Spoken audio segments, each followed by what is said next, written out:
And I think we should be working. Yep, I think we are. All right, I am Drew Badger, the founder of EnglishAnyone.com and the English Fluency Guide. Welcome to another live video here on YouTube. Today we're going to be talking, as usual, about fluency, but as I'm in the middle of putting the finishing touches, I'll give this, this English here.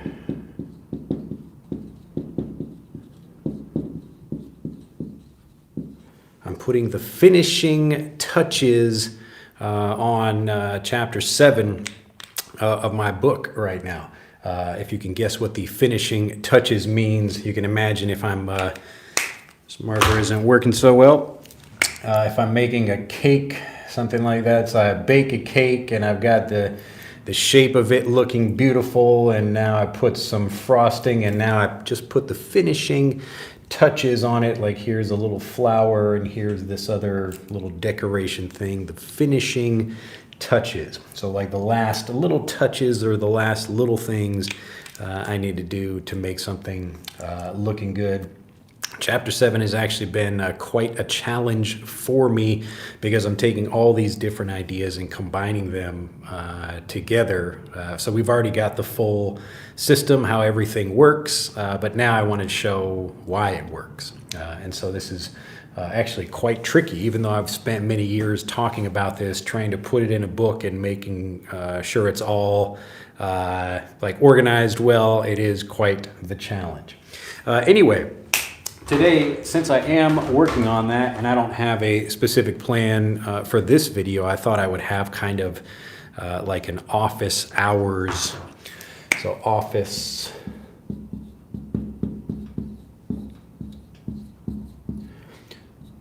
hours, this refers to the kind of time you might have for a like a professor at school, where you can go visit that teacher and ask questions and that kind of thing. So this is where I am now available. So I'm just taking some time today, and I thought I might see if anybody has any questions.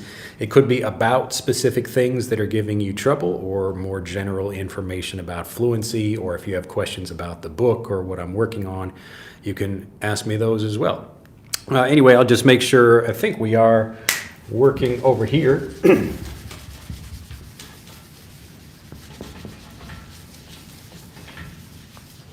Another interesting thing happened recently. My older daughter was in, she has English lessons at her Japanese school, and the teacher in her class was saying that a baby pig is known as a piggy, like a P-I-G-G-Y, a piggy. And my daughter actually corrected the teacher and said, no, it's actually a piglet. Piggy is more like a kind of cute term that we could use for adults or baby pigs, but a piglet is the actual name for a baby pig. I suppose we could maybe come up with other names as well. You could call a baby piglet or just a piglet a little piggy, but piglet is the actual name that we use for that. Anyway, just a little bit of trivia. Maybe my daughter will become a teacher at some point. Who knows? That would be pretty entertaining, pretty interesting. But anyway, nice to see people here. We've got, again, YouTube, since they changed their the way comments look, I can't see people's names very well. I don't know why they did that, but got hello teacher, I'm here. Well, nice to see you there. Hi there. Rolla says hello Drew, nice to see you online. And Ken, hello teacher, nice to see you there. All right, so this may be a very short video, or it could be a longer one. But if you have any questions about specific things you're learning, maybe something recently that happened where you got stuck in a conversation because you weren't sure about a particular word or whatever, let me know and I'll answer those questions for you. So let's see. And just one point here. Like if you have a specific question, like what is a grammar point or whatever, like that kind of thing that you can easily Google and just get the answer if you want to know like a particular grammar structure for something like that. just use Google for that, or ChatGPT or whatever. The thing I'm most useful for you is really helping you understand things if you don't understand them already. So one of the things I'll actually be talking about in chapter 7 is the power of organization for how you learn. And this is actually quite a tricky topic to explain, but basically it explains why one person or even two different people could learn with the same information, but one of them could become more fluent and the other could not. And so how is that possible? The difference is really in how the information is presented, so the actual organization of it. So for example, you might get a rule in a grammar textbook, but it doesn't really mean anything to you. You don't really connect with it. You don't understand it. You don't quite feel so confident about using it.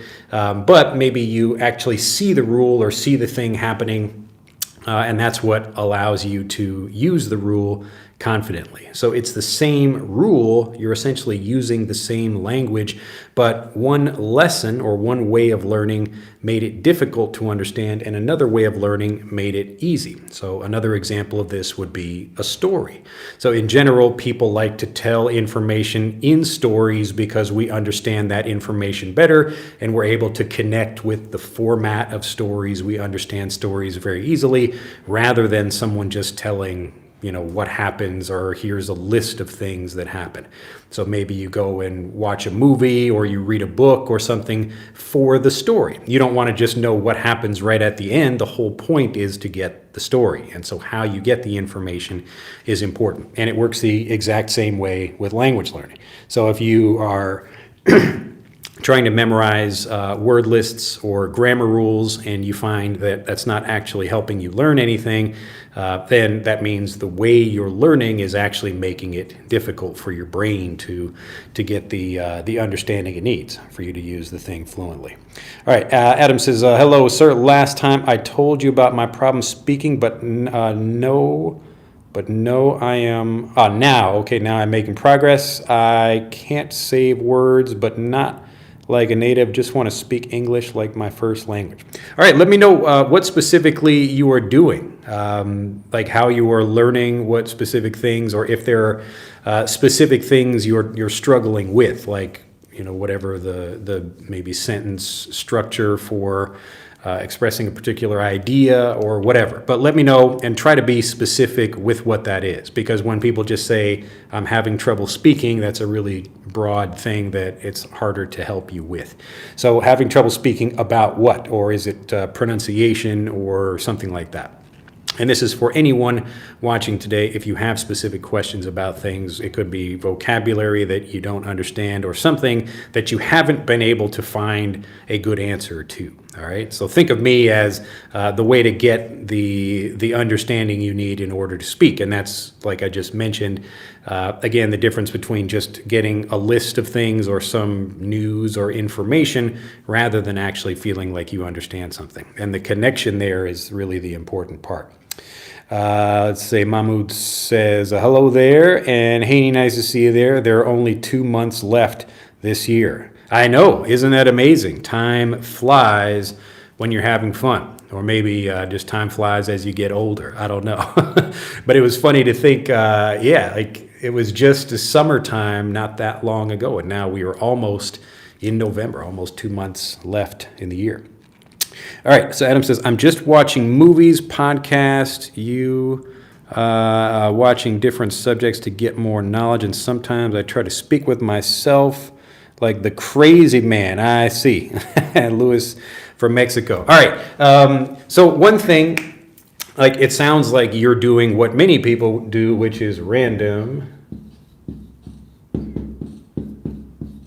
input. And rather than just talking about this, tell me why you are learning the way you are learning. So you said you're watching TV shows or movies or whatever, listening to podcasts and things like that, watching different subjects to get more knowledge, or what we might call more information. But why are you doing that? I'm actually curious for anyone out there, anyone can answer this question. How are you learning and is it working for you? How are you learning and is it working for you? One of the things I talk about sometimes, and this is kind of an interesting topic, but I don't know. I think maybe I'm interested in some of this stuff and maybe some other people are not. But anyway, because I'm interested in it and it's actually useful for people to know if they want to get fluent. Like people think, like we talk about the means and then the end. So the means is how you do something and the end is the thing you want to do. So this is what you do and this is where you are going or what the goal is. And so often people think like I need to fly to the UK, for example. So I need to fly to the UK. So the United Kingdom. So the means here is we're talking about flying and the end is getting to the UK. Now what's interesting about this is that you don't necessarily need to fly to get to the UK. You could swim, you could take a boat, I don't know, you could maybe take, go like through the earth somehow or teleportation. There are lots of different ways you could do that. But really, the means and the end are actually two different things. And so often what we're trying to do is when people think I need to, for example, speak to get fluent. Speaking is one way you could do that, but there are others.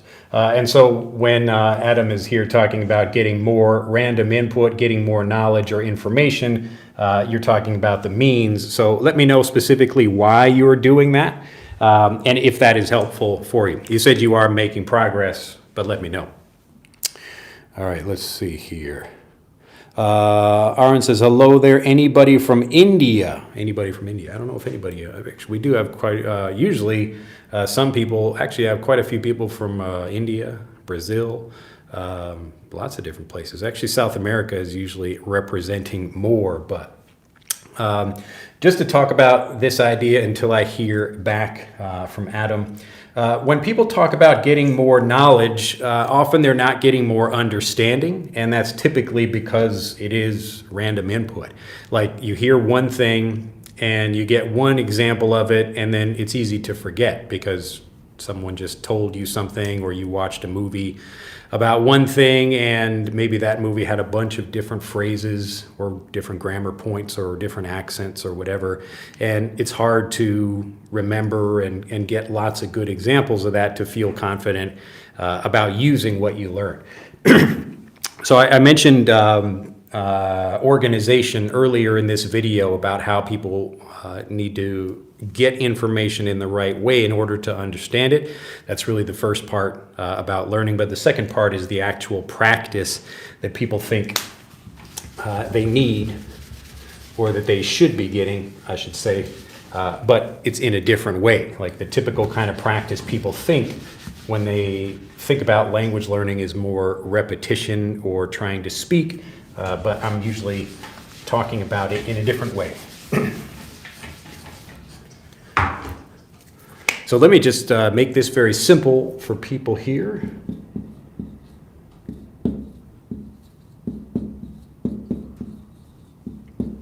So how to get fluent. So at the end of the book, so this is The Strangest Fluency Secret, and I'm in the middle of writing it, or near the end of writing it, actually. But in chapter 7, we can finally come back and talk about like why the things I've been talking about and the strategy that I show in the book, why it works, and how it actually works with your brain. I'm still not quite sure if I want to use information I have about the science behind how your brain works. I think maybe people don't really care about that so much. It's nice to know that the science is there, I guess. But I'm basically talking about organization. And then the second part of that is talking about how we practice to learn the language. So when you're learning, the first thing people need to really do is understand what it is you're learning. So, for example, if I hear a grammar point, someone tries to explain something to me, but I don't really understand it, then it doesn't matter how many times I repeat that thing. I'm not going to understand it better. And this happens to a lot of people where they don't actually understand something initially, so they think, all right, well, I guess I just need to repeat this more or say it more times or whatever. And so this is why it's so important to actually feel confident about what you learn, even if you happen to forget that information.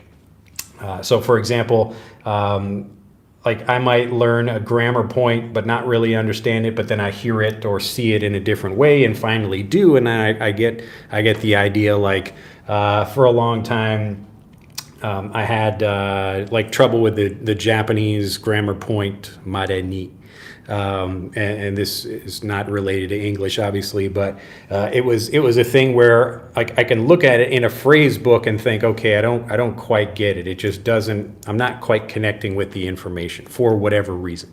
But it's usually because someone is just telling me a rule instead of helping me understand it or integrate that information into my brain. But once I do understand it, then we've got the practice part. And practice is mostly done by yourself with just getting lots of various examples of that particular thing. That's really all you need to do. You can, of course, practice speaking with other people, and you will learn more as you do that, but it's much easier to control the kind of practice you do with language if you're just doing it by yourself or with ChatGPT or whatever you want to do. But again, that's the kind of like this order, like first understand it. Even if you don't know it perfectly, it's fine, but you should be thinking about it like a native, understanding it in that way first, and then we talk about how to practice something where we actually feel confident because we've gotten many more examples of something. So, for example, hear a word like, what's a good word? I don't know.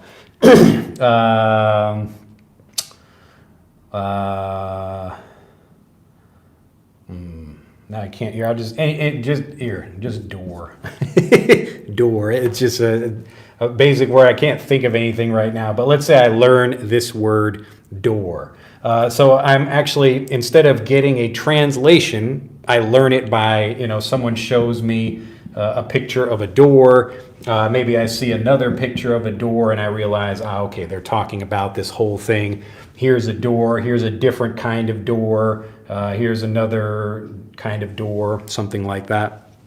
And as I get these different examples, that's the understanding part where I know what I'm talking about. I'm talking about a door. So when people say that, then we get it. Now, the practice part comes where we can start getting maybe different examples of where that might be used.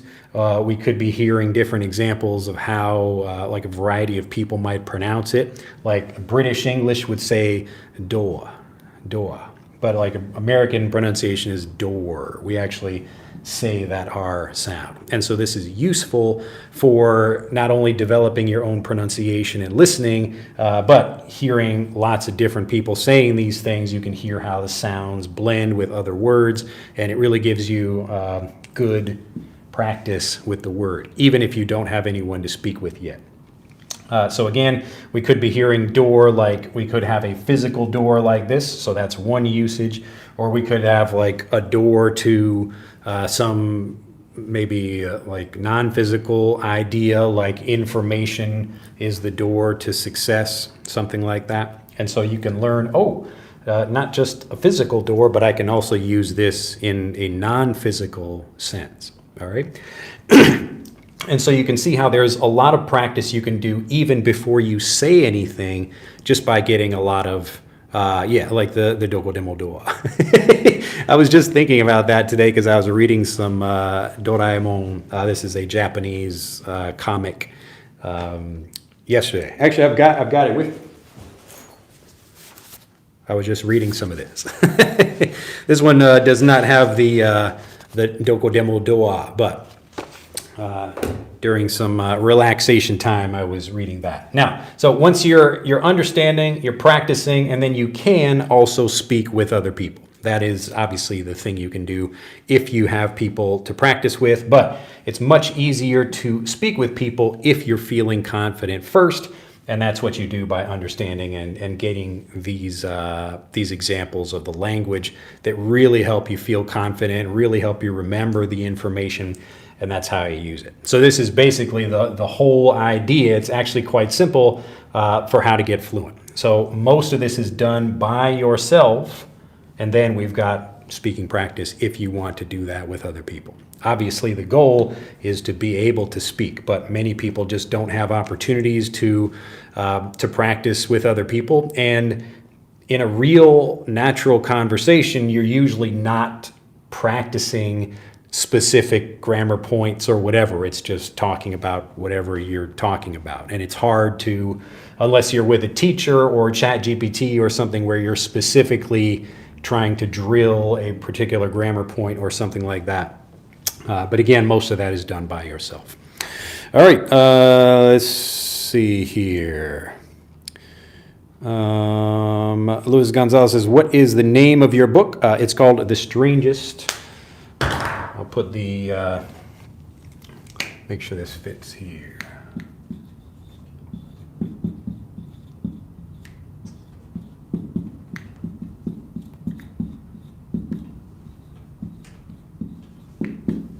The Strangest Fluency Secret, and you can click on the link in the description below this video to get it.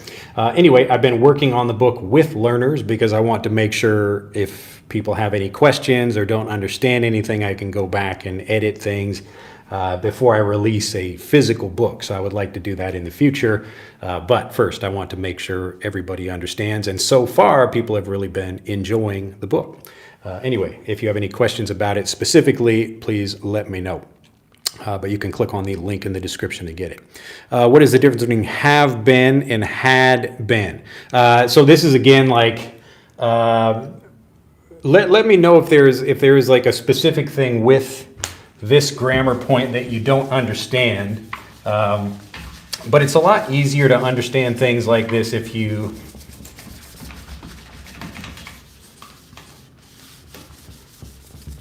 try to think about this more like a native and beginning with some kind of situation you're trying to express.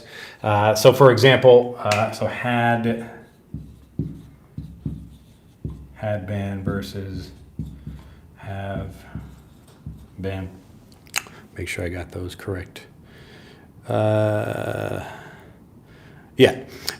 So if we're talking about like just looking at these to give you a very quick grammar explanation, which I don't really like doing, but if you think about now,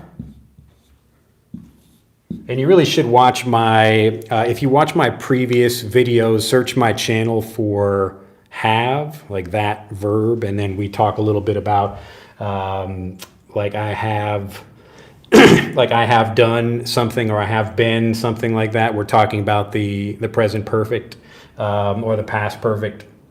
But you can see again, looking at a particular time, and we're trying to talk about like actually expressing some situation rather than looking at the grammar point. But let's say this video, I have been talking, so I have been talking for 23 minutes. Does that make sense? So this video began 23 minutes ago. So the video began 23 minutes ago to now. So I have been talking this whole time. So it's a continuous action. I started it here. I'm still doing it now. I have been talking for 23 minutes. So now 24 minutes. So this is I have been doing something. And remember, I don't want you to just focus on the vocabulary or the grammar point by itself. It's always connected to some situation because sometimes a grammar point could be used in different ways, just like vocabulary can be used in different ways or have different meanings. So we always want to connect a specific use of some grammar to some specific situation. And then you get examples of it to show how, okay, I have been doing something, or you have been doing something, or they have been doing something. But anything that started before, you've been doing it, and you keep doing it right now. You're still doing it. I have been doing it. And had been only means we're talking about the same thing, but I stopped doing it previously. So, like this morning, like I started reading a book here, and I stopped, let's say I started at 7, I stopped at 8, so I was reading a book from 7 in the morning to 8. So I had been reading a book. So it happened from this time to that time, and I'm not doing it anymore, so it's not continuing until now. I had been doing it.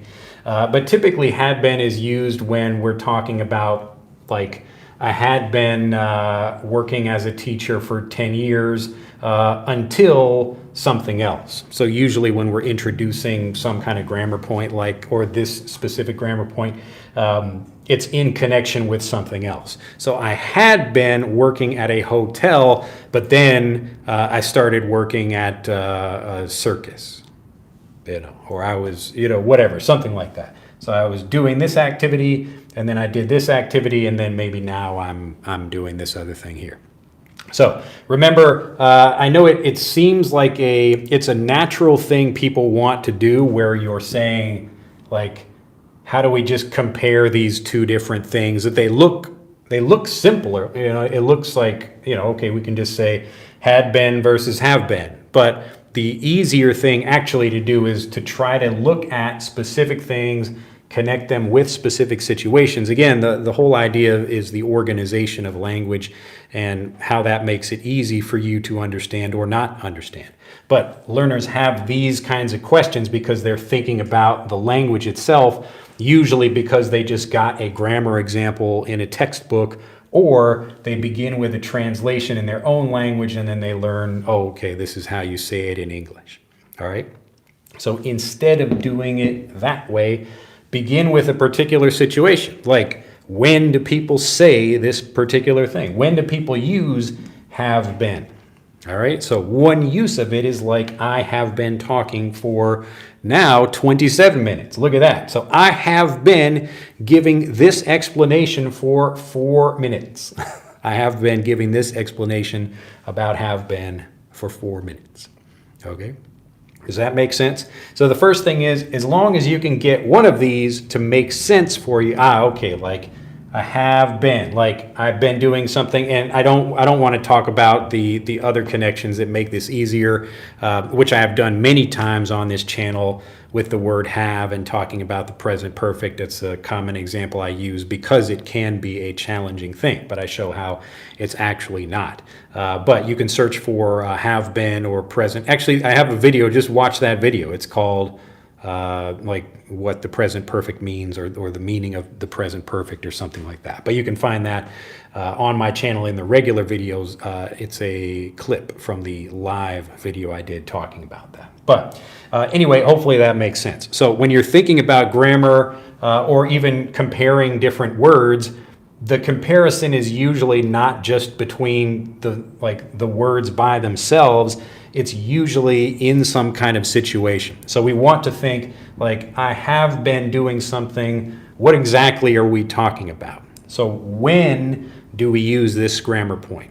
And remember, again, I want to repeat this because it's very important. We might need to think of other situations where we use the grammar in a different way. Okay, so just like vocabulary, grammar can mean, like, we learn a word like as, and we never just learn a word like as by itself. It's always as in some situation. So the word as means different things or has different uses depending on the situation. Okay? Yes, so if you're talking about the duration of the action, it's like, yes, you started something and then you did it for a particular amount of time. So either you are still doing it now, where you have been, like I have it right now, like I have this thing, or I had been, like I was doing that thing at some time in the past. All right, now that was let's see. almost 7 minutes, I think, talking about that. All right, let's see, Adam again. Yes, I'm making progress and it's helpful. I feel it, but after a long time in the beginning, I can't understand what you are talking about. For example, now I am good. I can even respond. You would say respond. So response is a noun, but to respond is the verb. So respond with mistakes, but good. Let's see, for example, listening to podcasts, but this sentence or worse, I can't understand what it means. So I search about it and put it in my mind, trying to use it in my daily life. So with that approach, I see. Remember to take something and really focus on it until you've got it down, until you really feel like you could use that without worrying about it. That's when you know you're really fluent in a particular thing. So we get fluent in language as we understand it and as we come to know it very well. So it's not like you just learn something and then you get a few examples and then you forget about it. You really want to make sure you learn it so that you would feel confident about using it. That is the real test. All right, Mahmoud says, it's my first time watching your channel. When do you usually stream so I can watch you live? Well, usually I do videos around this time on Thursdays, Japan time. Let's see, we got napkin, kidnapping, nappy. These words have nap in them. Any relatives with take a nap. Yeah, and so this is another good example of this same idea of like a word like nap. Doesn't necessarily mean like to take a nap and to kidnap, or like the British word for diaper, a nappy. Like sometimes there's a connection between words like that and sometimes they're not. Even with like things, what's an example recently? Like there was a word I was looking up and wondering like why we were, it had like two different, I think it was the prefix sub. So typically sub means under, but there's also an older meaning of it that's a little bit different. It's like I forget the word it was used in though. I don't know. I forget exactly. But anyway, the point is it's the same idea where just because this thing means something in some cases, it doesn't always mean that. And so the same thing, like I'm not aware of that. That would actually be a good question for ChatGPT though. If you're saying, is there a connection between, like nappy or nap or whatever, I would doubt it, but maybe there is. All right, great explanation. I understood it perfectly. Thanks a lot for that. Glad to hear it. Now, so hopefully the goal here when I'm trying to help people learn is to help you connect with the information. So it's not to just give you a rule where you memorize that, just like I want to give you a story. I want to help you understand something. The way you get information is important. That's why I talked at the beginning of this video about organization, and that's how one lesson about the same information or two different lessons about the same information could actually have very different results, or could give you very different results. Let's see. And what is the meaning of different uses, different usages? I don't know the difference between them. So use versus use. Yeah, it just is two different ways of saying the same thing. So people can use those interchangeably. So you can use either of those. Talk about a use of something or a usage of something. It's again like, and this is another, it's similar idea.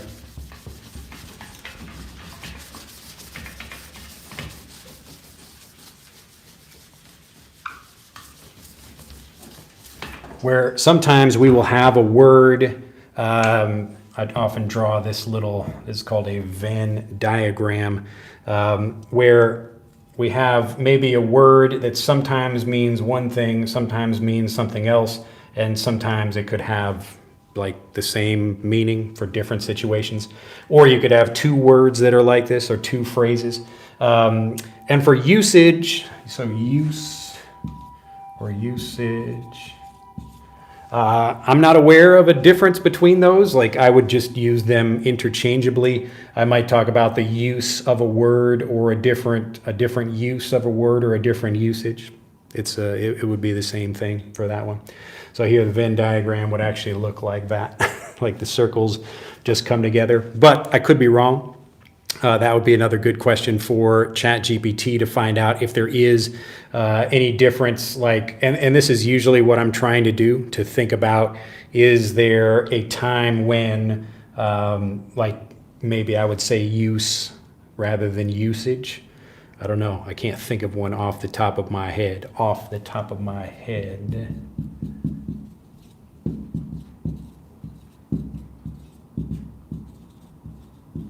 So off the top of my head is just like I'm trying to think of something right now off the top of my head. So a different use or a different usage. Yeah, I can't think of anything. I would actually check ChatGPT or Google for that, and it will tell you, and you can let me know if you think there is a difference, or if there is a case where maybe we can use one. I bet we can find that out though. Let's see. See if there is a difference. Okay. Now I'm like reminded. I'm just checking Google right quick, and so it says use can be a verb, but usage is only a noun. And yes, that makes sense. And like the way, again, I'm thinking like situationally, where I'm talking about the use of a word or the usage of a word, like both of those we would use it the same way. But the word kind of by itself, this word, you can hear my pronunciation is a little bit different. So when I talk about the use of a word, so the pronunciation is like use instead of use, which is the verb. And so the pronunciation for the verb is different. And this is, again, I've already mentioned this a few times, why it's important to connect things with specific situations. So in the verb sense, if we are talking about using something, then yes, like there actually would be a difference here. But again, usage is the noun, and then we can also talk about the verb here. So here, if we're connecting these, like we've got use over here, use and usage. When we're talking about nouns, the pronunciation would be different. So the use or the usage, we can use both of those things.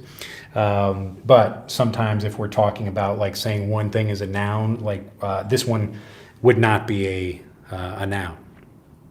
Okay, so or this would be a noun. This would be a verb. But it's sometimes. All right. So it depends on the situation. So remember, if you're only learning words from a vocabulary textbook, or you're trying to translate from things in your native language, it's okay to do that, but as quickly as you can, try to understand things by connecting them to situations in English. So when you see, when does Drew use these words, or like what happens in a real situation when you hear these uses of the word? Good question though. Let's see. So Mahmoud says, another question came to mind related to my previous one. What's the difference between had been and used to?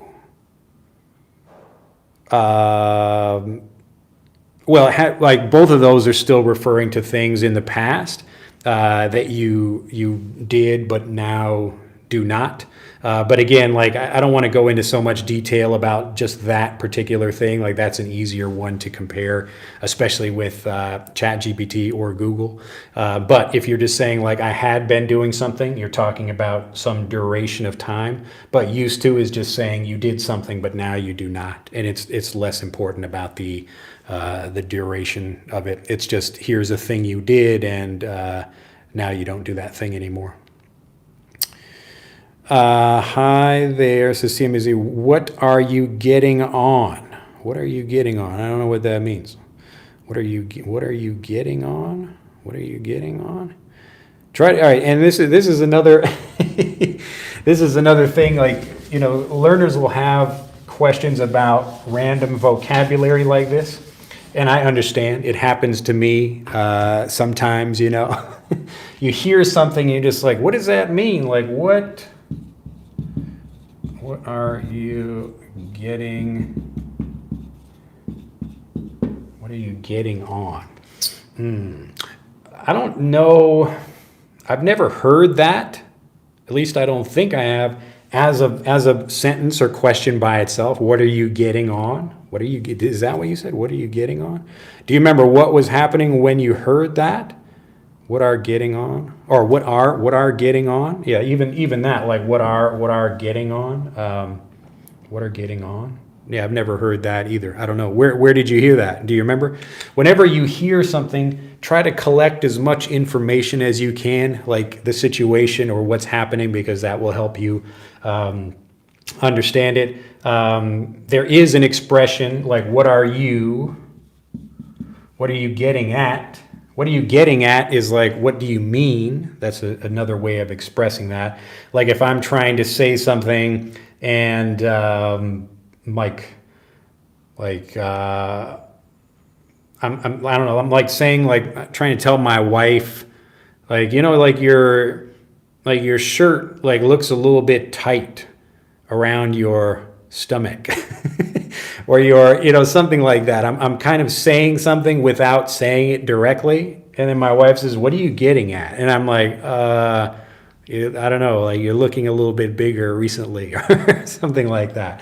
So that was like, what are you getting at is typically I'm saying something, but either I'm not saying it clearly or I'm intentionally not being clear about it. So what are you getting at? It's basically, what do you mean?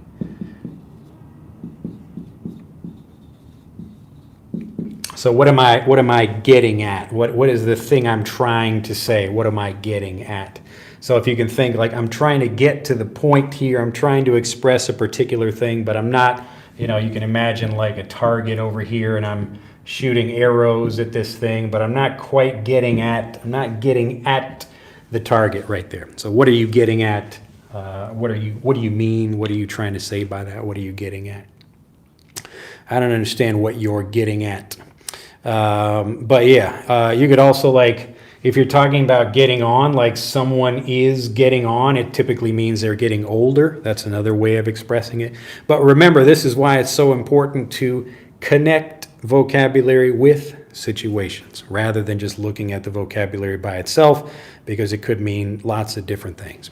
Solar says, good morning. I have a question about shadowing, which I have been doing lately. There you go. Have been doing. Look at that. Should I follow the line word by word or wait for the speaker to finish the sentence and then pause to repeat it? I don't know if it really matters. I'm not, you know, like an expert on just repeating what other people are saying and if it really matters, but try to think about it more like what you would do to learn your native language. When you were a child, you probably copied some people. You probably tried to speak at the same time as some people, or you spoke after them. It doesn't really matter. You could get a mix of a couple of those things. It's a slightly different thing that you're testing when you speak at the same time as someone else, for example. Like you're kind of trying to match, like they're speaking like this and you're trying to speak at the same time, trying to match the way they speak, which is fine. Like singing along with some music where you're trying to match the specific pitch, and it's a little bit easier to do that if you can do it at the same time. Or maybe you're trying to test your memory a little bit, and then you wait a little bit and try to say it afterwards. So don't think about it as like one thing you have to do. It's just like something you can practice doing in a variety of ways, depending on what your focus is. But like most things I recommend, there's a variety that's useful to help you get good at whatever the thing is. I saw that expression a couple weeks ago, which means without overthink it. What are getting on? I don't know. That's an odd one. You'd have to give me more information than that. All right, Mahmoud says, got it. Because I found when I was speaking with the speaker at the same time, I can't hear what is coming up next. Yeah, I mean, again, Shadowing is something I recommend for people after they already feel confident about what they want to say. And this is more for slight training in pronunciation or accent, things like that. But if you hear something a few times first, that might be the thing to do, and then go back and try to speak at the same time as the person. So yeah, if you're first hearing it, you can listen to something and then pause it. Like people in Fluent for Life in my program, we created a video player specifically so people could watch something and then tell the video player to stop automatically and give you time to repeat if you want to do that. But again, you can do that manually with anything you're listening to. Anna says hi, and CNC is laughing. That expression comes from the UK. It means how are you going? What are you getting on? What are you getting on? Really? That's from the UK? I don't know what's happening over there, but I hope they're doing all right. I meant how are you getting on? Ah, okay, yes. Yeah, how are you getting on? Okay, yeah, that's a completely different thing.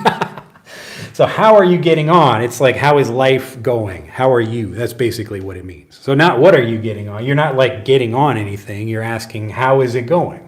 How's life? That's just another greeting kind of question.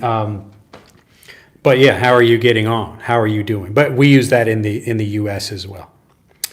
All right. Sometimes I write so fast I don't realize about my spelling. Well, that's not just spelling. That's a completely different word. But all right. People told me that I speak too fast, but if I speak too slow, I can't think straight. What can I do? I don't know. I'm always curious to hear how people actually speak when they say they speak too fast. But yeah, I mean, like for me, I don't know. I guess it depends on how you're speaking. I don't know. I mean, do people have trouble understanding you for some reason? And how fast are you really speaking? Is it like, you're really speaking too fast for people to understand? Is that what they mean by that? And maybe you can try speaking a little bit more slowly. I don't know. I don't know if that's an actual, I don't know. Is that a big problem for you, or do you, again, is it actually trouble with them understanding you, or it's just you're trying to figure out how to get a happy medium,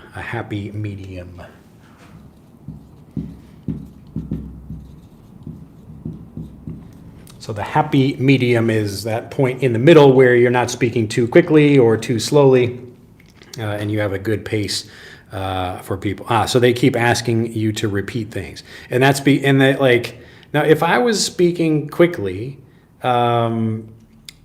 and I'm pronouncing things well, and even if I'm speaking quickly, people would probably not ask me to repeat myself. So is that really the only issue? Is your pronunciation really good? Do you sound like a native speaker when you're talking? Or, where do you live? Let me know what your situation is. But typically it's usually not just the speed. And if people are asking you to repeat yourself, either you're actually super fast, but you're still not clear, or maybe it's actually just like too fast for them to hear what you're saying. You're like you're actually speaking too quickly. So most of the time when people think it's because of the speed, it's usually because people don't actually feel like they're not speaking very clearly, or people can't actually understand what they're saying very well. But let me know if you have more information. I live in America. I've been here for 21 years. I speak good English. Oh, okay. All right. Well, then just try speaking a little slower. You don't have to speak really slow, but take your time. What's the hurry? What's the hurry? And again, maybe some people can speak well. I'm surprised. Why are you watching an English learning video on YouTube? How is your English good? Do you feel confident when you speak? You've been living in America for 21 years. I think I speak a good English. When you say I think I speak, do you feel unconfident about that, or not confident? What do you suggest to me shadowing or speaking with myself in front of a mirror? Again, as I mentioned earlier in this video, any kind of speaking practice you do is a lot less important than making sure you understand first. And so the kind of talking in front of a mirror, like I don't do any of that myself personally for learning Japanese or for learning English. I might, I don't know if I'm practicing for a speech or something, maybe I'd do that. But really even then, I don't know, I don't spend much time doing that. But I will copy what other people say in general. If I hear some interesting Japanese, I might just repeat that or try to say it, and then try to match that accent or way of speaking with other vocabulary. Like if you can actually mimic people well, that's the kind of higher level of shadowing, where you're not the shadow anymore. You're trying to take the way they speak and then talk about something else using that same way of speaking. So like I could, like let's say like Kermit the Frog, for example. Kermit the Frog. I don't know. I can't. It's the first thing that comes to my mind. But like Kermit the Frog. When I was a child, I would watch Kermit the Frog on Sesame Street, and maybe you know who Kermit the Frog is. I think maybe I have to. I don't even know how does he look. He looks like. Doesn't he look? He looks kind of like. He's like a frog. That's a bad picture, but yeah, I have to kind of draw him from the side like that. Doesn't he kind of look like that? And he's got a little collar and kind of long legs like that. Is Kermit the Frog? You know who Kermit the Frog is? Because this won't really make much sense maybe it will, but anyway. When you're just kind of shadowing, yeah, it's supposed to be a frog. You know who Kermit the Frog is? Tom, come on now. You know who you draw well. I'm trying to draw quickly, but I can't remember. Go ahead, just do a Google search for Kermit the Frog if you want to know who Kermit the Frog is. Anyway, so I would listen to Kermit the Frog when I was a child, and I would try to copy the way he sounds. Like he would say like hi ho, I'm Kermit the Frog. Like he would talk like that, and of course I don't talk like that normally, but I would try to match the way he's speaking. I'm not trying to talk in front of a mirror or anything like that. I'm listening to him. Part of it is me speaking while he's speaking, but usually it's trying to make like copy whatever he's saying first to get good at making speech the way he does. All right, and this is just one example. I could do this with anybody else, but once I get good at that, instead of me trying to just practice like saying like I don't know, like repeating what he says, I could try to talk about something else. So that kind of higher level of shadowing where we're trying to actually use that. But today, so hi ho, I'm Kermit the Frog, and now we're going to teach you some English today. And I'm trying to actually speak the way he does. So if I can imagine that, that's where I actually know I'm internalizing the way he speaks. So it's not just repeating what he says, but actually taking that. And so I could take, like an actor, and then when you see people doing like good impressions of people online, like videos of people on YouTube, that's the kind of thing they're doing. So first, you want to just understand how somebody speaks or the way they do something, and then you can start experimenting with how that person might say other things. But that's a really good skill you can develop, and it's not necessarily about just repeating other people, but the point is to learn how to speak the way they do, which can actually improve your own fluency and accent and pronunciation, that kind of thing. So that's kind of a longer explanation about that. But the more important thing is you want to understand what you're saying first. That's the most important thing. And most of the practice that comes, and this is again what I talk about in my book, it's all about the preparation before you speak. And if you feel confident about what you want to say, you will express yourself confidently. That's really the idea. If you don't feel confident, it doesn't matter if you shadow or do any of that other stuff. That's after you actually feel confident about the word. So understand first, then try to practice with shadowing or whatever. And I'll be talking more about that in chapter 7. Let's see.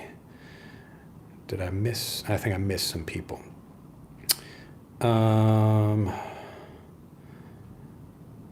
I get that?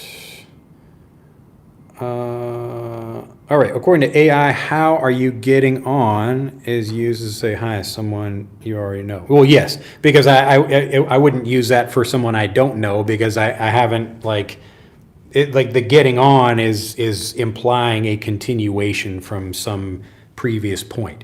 Like if I know someone had a problem with something and then I see them again later, like, how are things? How is that problem going? How are you getting on? I don't just say that to someone I meet for the first time because we don't have any previous history. So how are you getting on? How are you getting on in life? Without overthink too much off the top of my head. Yeah, it's not about like overthinking. It's just immediately, without really thinking at all, I'm just trying to give an explanation very quickly. So it doesn't mean about overthinking. It's just really thinking it all. All right, English at Night says, what if you want to move on to the phrase where you define your speaking, the phase, where you define your speaking skills? Do I need other people or can I practice by myself? Yeah, so as I mentioned, and like I'm talking about in chapter 7 of the book, the idea first is the real practice that gets people fluent is the understanding of the language, and you get that with a wide variety of speech. So again, when people think that they need to practice something, or when they say like practice by themselves, usually they mean like I will repeat after what other people say, or I will, I don't know, like try talking to myself. So people mentioned that before. Talk to yourself. But in both of these cases, you are probably not going to learn any new information or really improve your skills of understanding very much, really at all, because you're not getting any new information when you're doing this. If you take information you already know and you repeat it, you're not really learning anything. And if you're talking to yourself, it's quite difficult to try to teach yourself new information, just because it's you talking to yourself. So again, the repetition or the review that people think they need, this is really the last thing you do after you already feel confident about using something. So if there's an expression I want to learn, like we covered earlier in this video, like have been.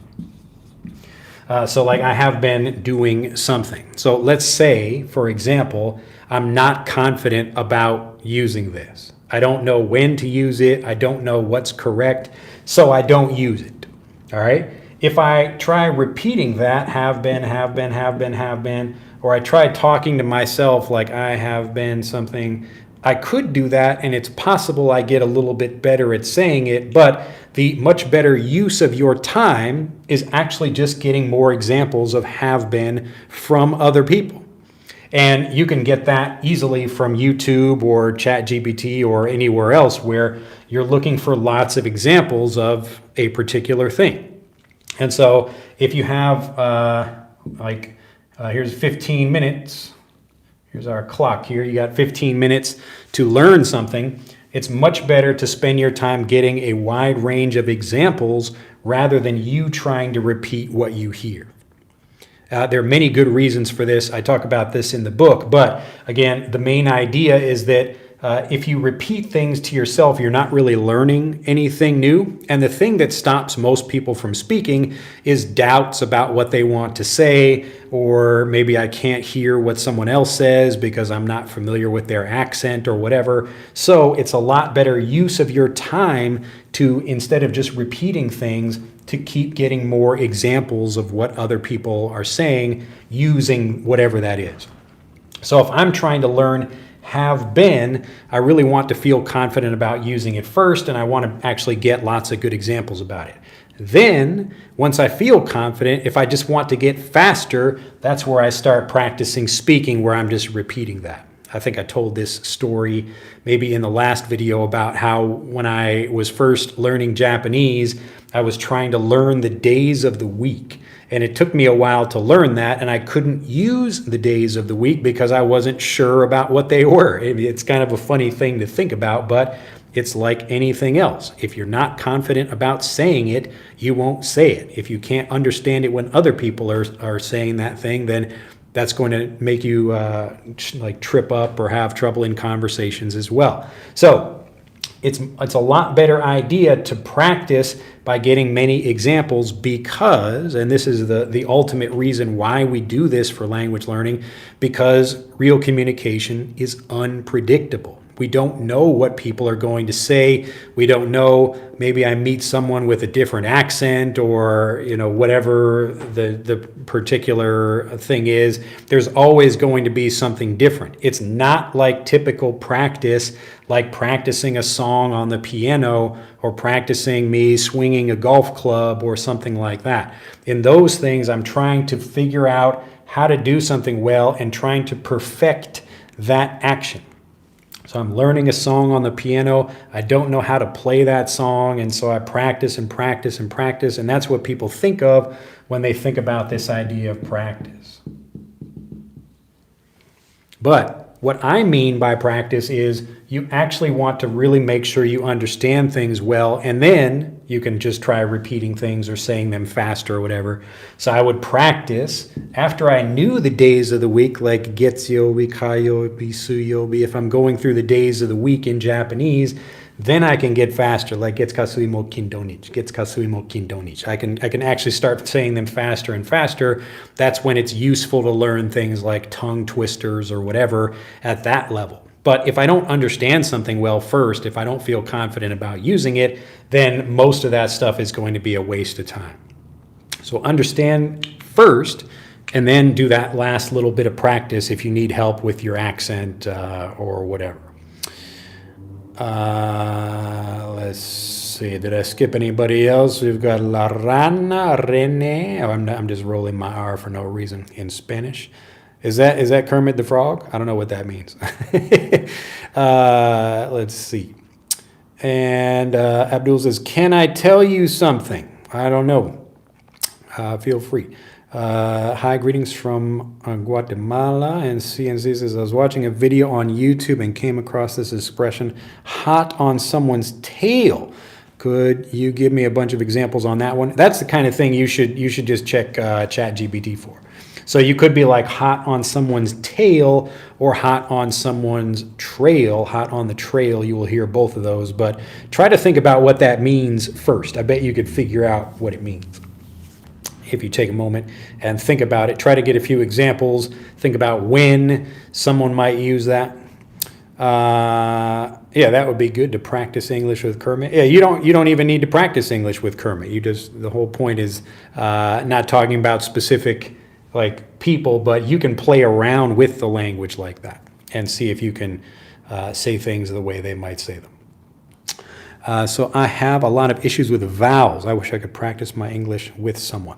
Yeah, whenever I ask people, like, I can just ask you right now, for the people who want to practice speaking, why do you want to do that? What do you think you will accomplish by doing that? I know it seems like a silly question, but I'm curious about that. What do you think you will do if you can do that? So let's say you mentioned trouble with vowels. So I'll just talk about this very quickly, but I made an app called Frederick, which you can click on the link in the description below this video to download and install on your phone or tablet. But the whole idea of Frederick is really the same thing I talk about for learning anything else in English. And this is that you need to understand the language in the language by comparing different things. So as an example, you mentioned vowels.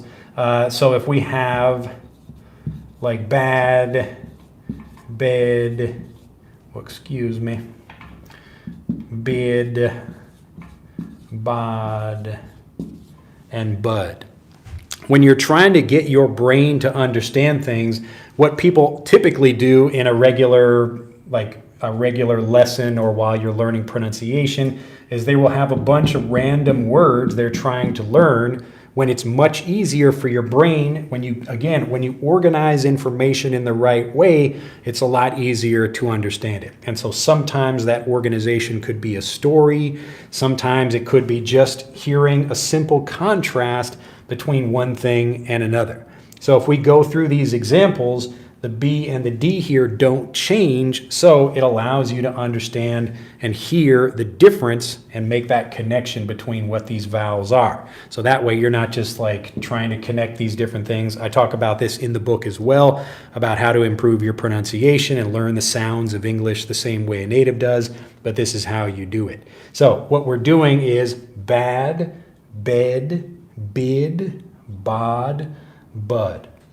Now, bod is not an actual word, but you will hear people using it as a shortened word for body. Like, ooh, like that guy has a nice bod, or that lady has a nice bod over there. So we're talking about a body. You would not write that in a formal, letter or whatever, but people will use it this way. Anyway, when you're learning pronunciation in this way, it is possible to improve your pronunciation and listening a lot faster, because you can compare these things and answer those questions, erase those doubts for yourself, but that's how you do it. If you'd like to do that, just download Frederick and you can play with this exact thing right now. Let's see.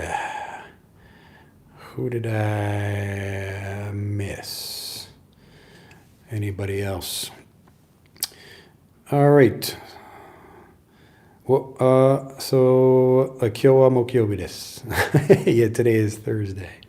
What do you think? I listened two times your podcast. Does it work? Well, again, it's like, tell me what specifically you're talking about when you say listening to my podcast, like listening to one of these lessons. Typically a video like this, if you listen to it multiple times, it's useful because you will hear new things each time. When you were listening to something, sometimes you were thinking about something else, you will think about, like, I don't know, what am I doing for dinner? Like even right now, maybe you're listening, but you're not really listening 100%. You're thinking about something else. So it's useful to go back and listen. But the best thing is really to get this kind of naturally varied review where you're focusing on a particular topic, whatever that is, and then making sure you get a wide variety of examples of that thing. And that will really make sure that you understand it well. So you hear the pronunciation in different ways, or you hear it in different tenses, or hear how it could be used in different ways. So all those different things will prepare you well rather than you trying to speak. So it's useful if you can speak, but most people are not actually getting very efficient practice when they do try to talk. So the practice or whatever is, it's a lot less practice than most people think. Let's see. People told me to change my inner voice from my first language to English. Try to speak out loud and describe what I'm doing in daily life. It helps me to start thinking in English. Yeah, if you're doing something and it's working for you, then great, continue doing that. For me, like, I can think in Japanese or English. It's more about how you learn than you trying to change anything mentally about, like, I need to think in Japanese or I need to think in English or whatever. So for me, the foundation of it is are you learning in the language, and can you understand in the language or not? So when I learn Japanese, I want to learn Japanese in Japanese. I don't want to learn Japanese through English, because that's what will make me actually think through English to speak. Okay? So if you can understand English in English, if you learn new things in English, then you will automatically think in English. You won't need to think in your native language. So you can actually have kind of two different brains where you're able to speak one way for one language and speak another way for another, and you still think in that language.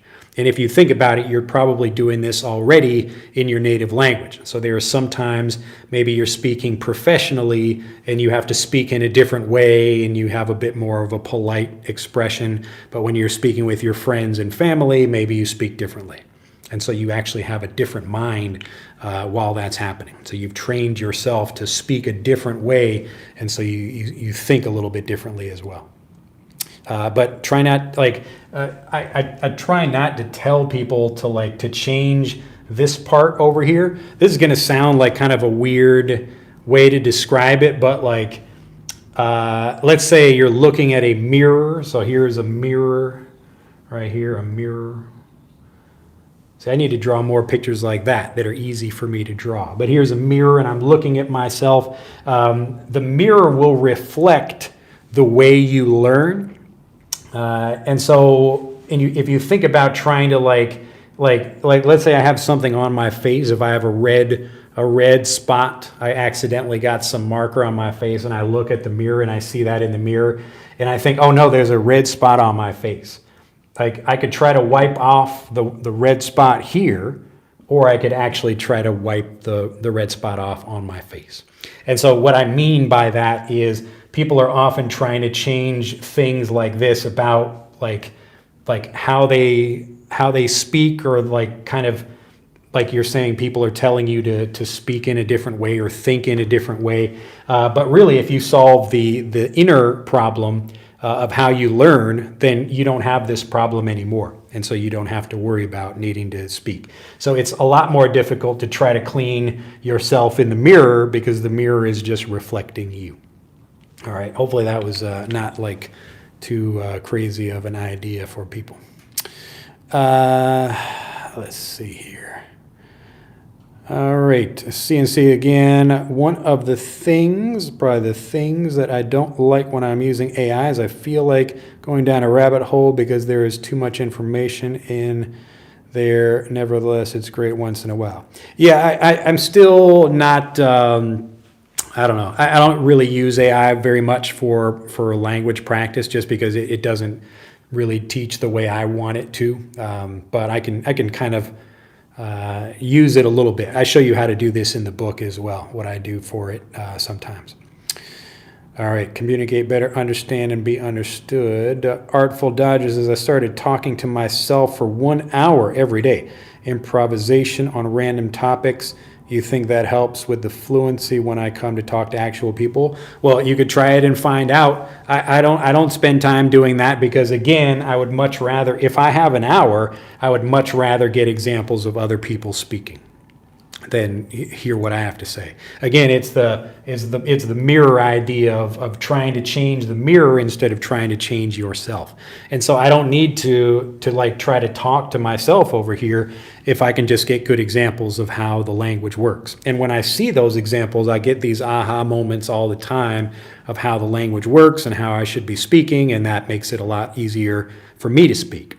So most learners are focusing on the speaking part because they think okay, if I try to do the speaking part and I talk to myself or I repeat things or whatever, but the real reason they don't speak well is because they don't actually feel confident about what they want to say. And that's just the basic truth about it. So whenever you are in a conversation where you want to say something but you can't, or you don't quite understand what the other person says, or you're not sure about the usage of a word or the pronunciation or whatever, any of those little doubts will stop you. And so instead of trying to repeat more stuff, just get lots of good examples of how the language should actually be spoken. It's like if I see a bunch of people doing something, and it's really important to see a bunch of people doing something.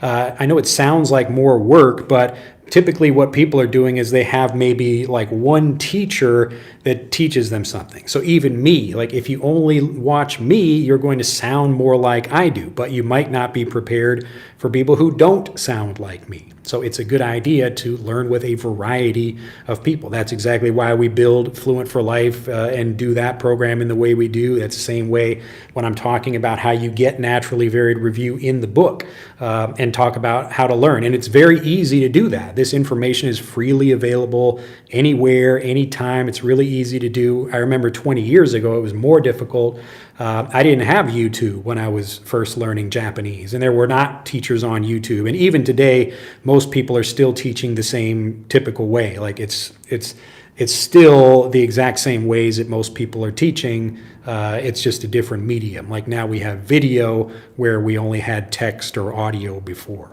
Anyway, I would focus less on speaking.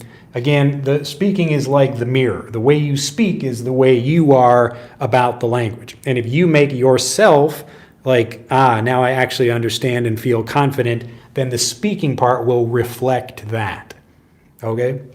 I know that's kind of a tricky idea, but it's the opposite of what most people do. That's why I call it the strangest fluency secret. All right, let's see. All right, yes, Tom says download Frederick right now. Okay, I will check the app. Thank you for your help. It's my pleasure. All right, CNC says, how about this? Sometime I feel like time is hot on my tail. You would say my tail. Haha, I don't know if that makes sense. I wanted to say that I feel like I'm running out of time, which means I'm getting older.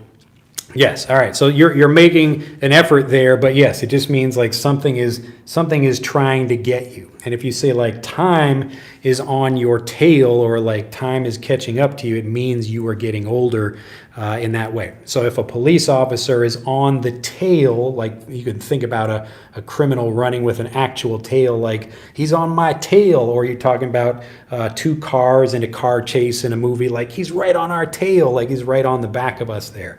So if something is like right, like hot on it, it's like I'm right there. So if I'm way far away, you don't feel that heat at all. But as I get closer, woo, I'm hot on it right there. I'm hot on the tail. So you can also say hot on the trail in the same way if you're following like where somebody went. And this is one of those expressions where you will hear both of them because people might not know which to use, but you could use both of them to really mean the same thing.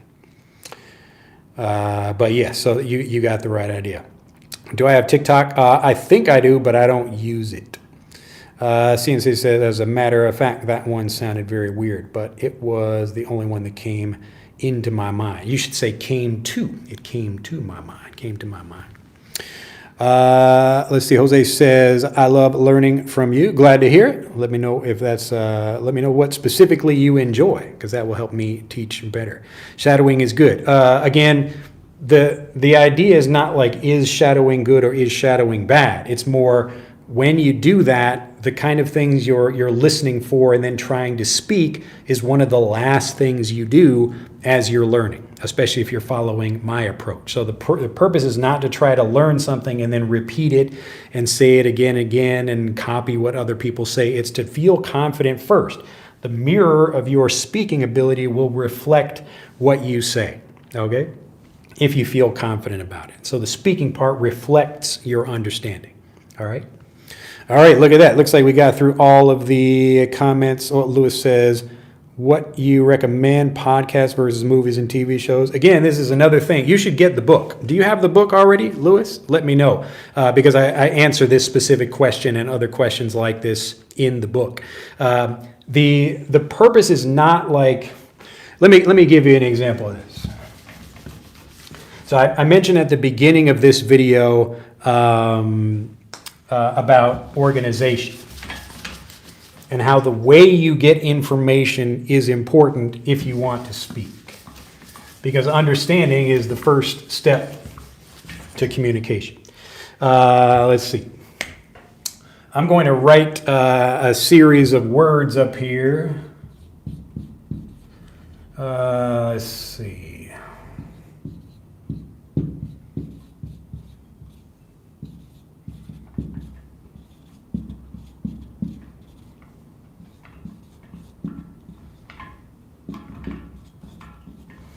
All right, so here is a list of words here. So we got world and children, day, giving, choice, and lives. I'm just thinking of some random vocabulary here. But I will give you a couple of seconds as I drink some water. So we have been talking. I have been talking for, oh my goodness, 78 minutes. All right. Can you remember that? So this is a typical bad English lesson right here, where I'm just giving you basically some information and seeing if you can remember it. All right, you got 10, 9, 8, 7, 6, 5, 4, 3, 2, 1. All right.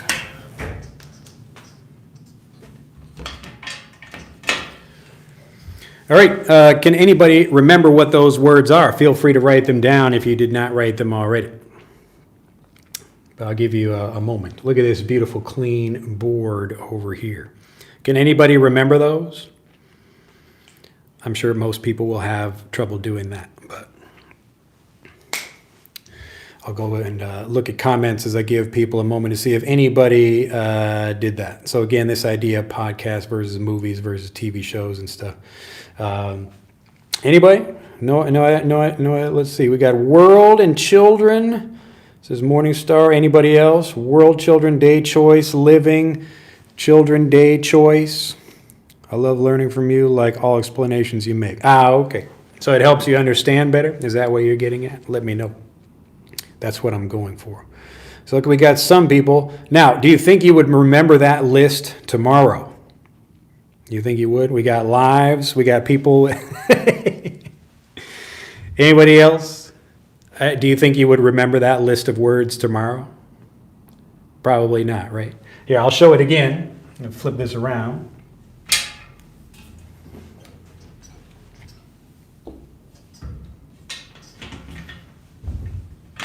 All right. So as I mentioned, the way you get information is important. And this is why, like I mentioned at the beginning of the video about how you get information. So if I'm trying to get my kids to understand something, it's easier to tell a story and help them understand that rather than them like giving them a rule or something like that. And so it works the same way with learning languages, obviously, because this is how our brains think. And so if I just give you a list of random words like this, there's no connection there. It doesn't mean anything to you. It's more difficult. But like, let's say if this is like a song, like we are the world, we are the children, we are the ones who make a brighter day. So let's start giving. There's a choice we're making. We're saving all our lives. It's true. To make a better day, just you and me. So if these are actual song lyrics, it's a lot easier for you to understand that. And I'm not going to sing We Are the World right now, but if you know the song, it becomes a lot easier to remember this information. So the idea here is random information versus something that helps you connect with it. So a song or a story or a contrast or something like that, that's what actually enables you to learn something very easily and remember it and then feel confident about using it. All right. So it doesn't matter whether you're learning with a TV show or a movie or a podcast or whatever. The important thing is, do you understand the information? Do you feel confident about using it? Those are the real questions. So if you feel certain about what you learn, and that's what we talk about in the book, and the same idea, we're trying to make the information understandable to you. So it's not just, here's a grammar rule, and I'm trying to understand what that is and trying to remember it. I actually need to connect with that information in some way. Okay. All right, let me go back, answer a couple last questions here. But again, there are different ways of learning. And some things are actually going to help you and other things are not. But this is why, like, you could have two learners that both learn with podcasts, they both watch TV shows, they both live in an English-speaking country, they do all these things, but one of them gets fluent and the other one does not. And the difference is one of them is actually connecting with the information. Okay? So rather than just like getting random information like word lists or study guides or grammar rules, that kind of thing, you actually just need to connect with the information, and you can feel that when it happens. Okay? All right, last couple of questions here. All right. So people did, all right. So Axe says again, hi guys, I'm late today. I missed the opportunity to interact with you early. It's all right.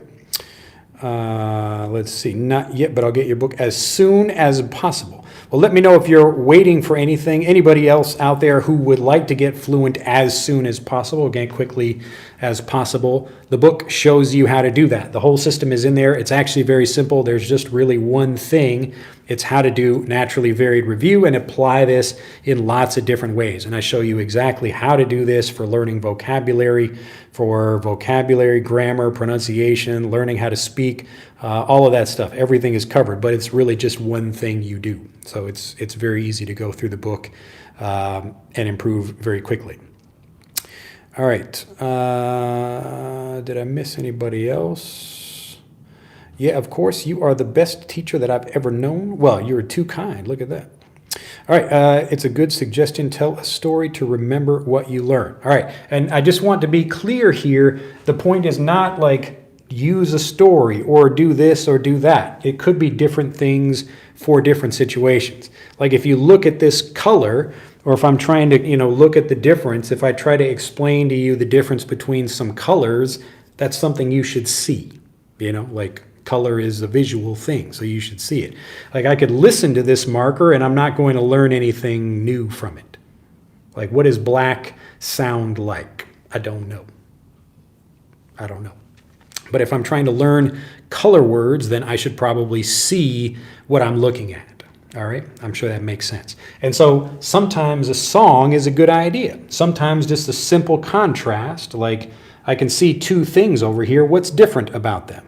Like this one is black and this one is red, but I could actually teach you Japanese in that way, depending on how you learn. But again, the point is not all lessons are the same. It's like some things are actually going to help you learn and connect with the information. Some things will not. So the goal is really to connect with that, spend more time understanding the language. And this is the idea also, I talk about this sometimes, of sharpening a saw.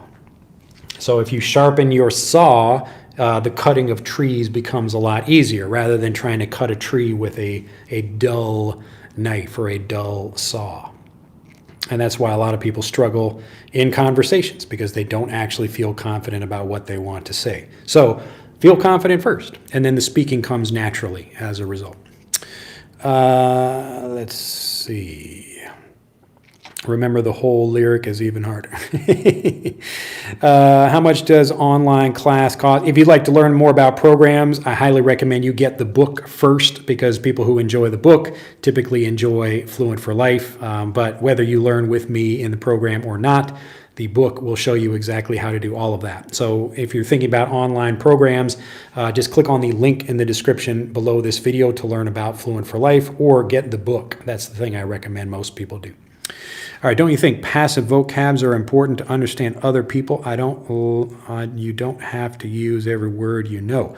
You can keep it there and wait for it to be said by someone else. Yeah, that's true. And so most of the time, that's what will happen. And you'll actually build a passive vocabulary. It's a much faster way to do it with what I recommend. So if you get a lot more structured input, you're actually going to understand more things, but you will also be able to use more information.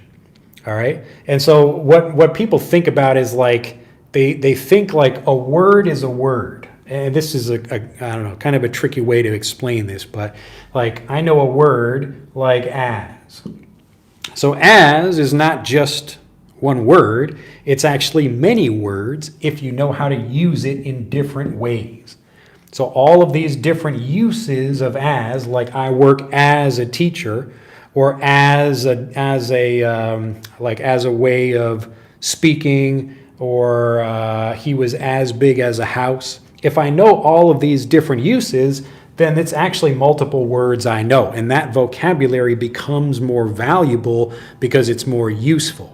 But what most learners do is they try to get maybe one use of that from a translation or something, and so okay, I think I need to learn like way more words like that, and so they spend a lot of time trying to get more vocabulary rather than more value out of the vocabulary they already know, which is a lot easier to do. All right. So yes, like it's useful to know more words, and there will be more. It's a natural thing. You will always know more words that you don't feel confident using. That's fine. Everybody does that.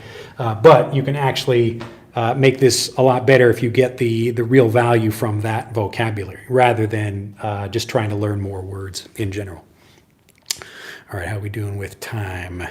I thought we were getting to the end, but look at that. Everybody came in with more questions. All right, CNC again. One of the issues that I have when I need to use English is I see myself struggle with I need to describe what's around me. Yeah, then you need to get examples of people describing that. So the solution is usually there with the problem. So if you're wondering like how do people just describe whatever, then get examples of that. Like get people talking about their dog or their house or their cat or their car or whatever. You can find all of that information really easily. This is another thing I talk about in the book. Let's see, Lewis says, where does your method come from?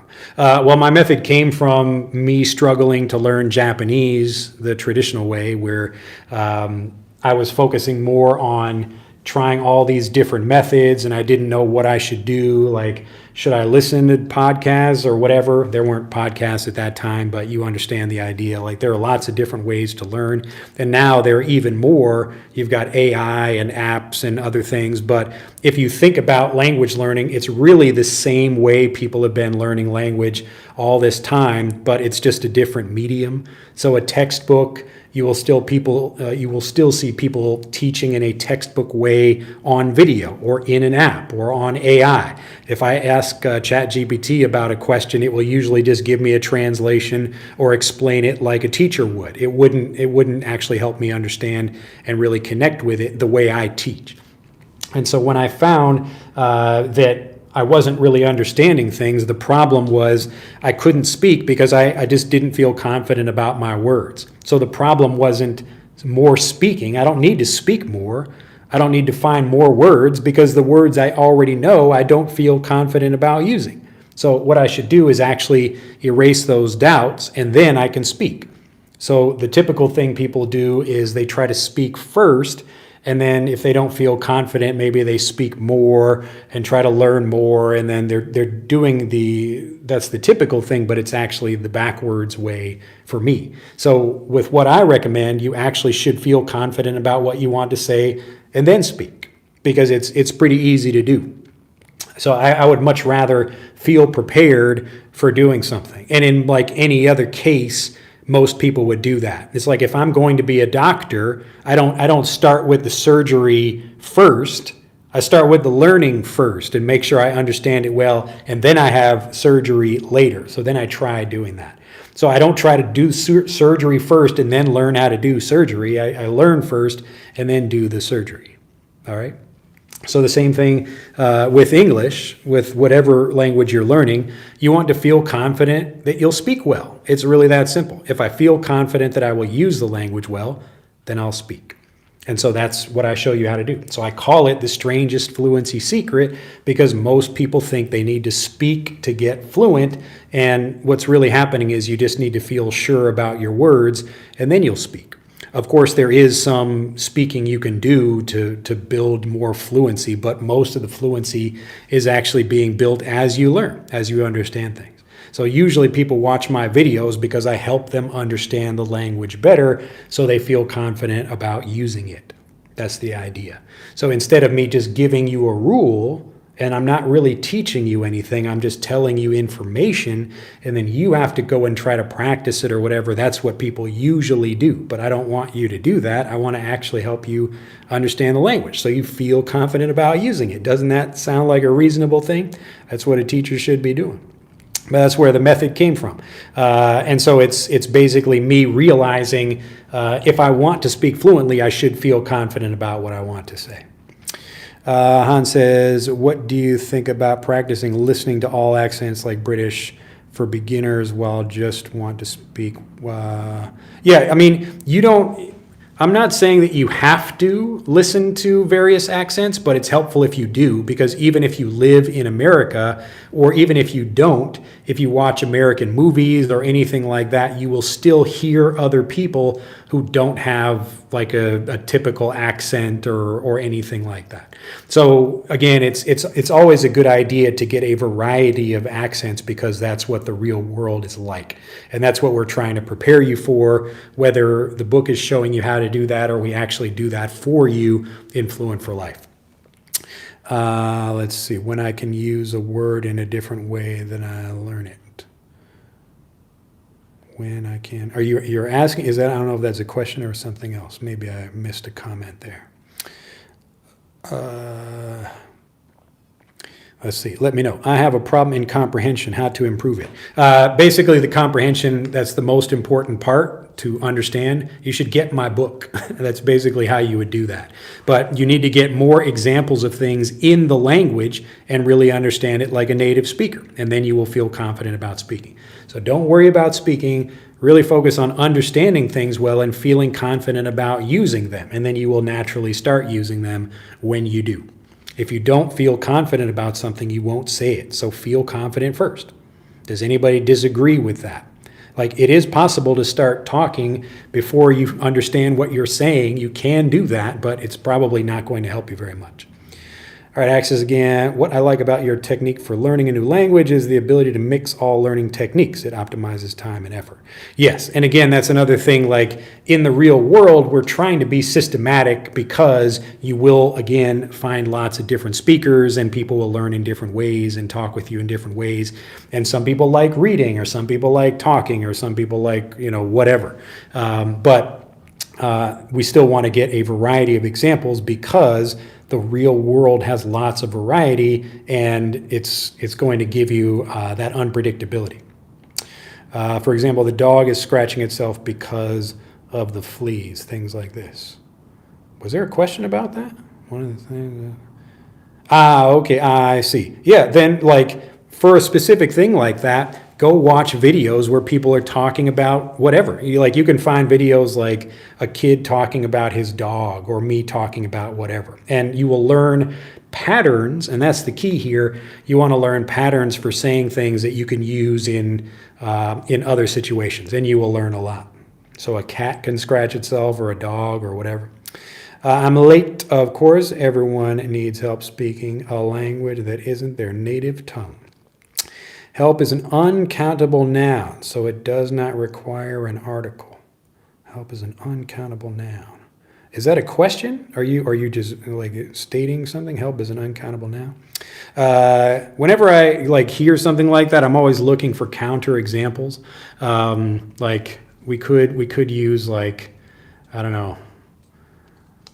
Yeah, I mean, it's possible that somebody could use it in that way, but to get some helps or something. But yeah, I mean, typically it's not. But we're also talking about using help as a verb, for example. Thank you for giving me confidence to speak. It's my pleasure.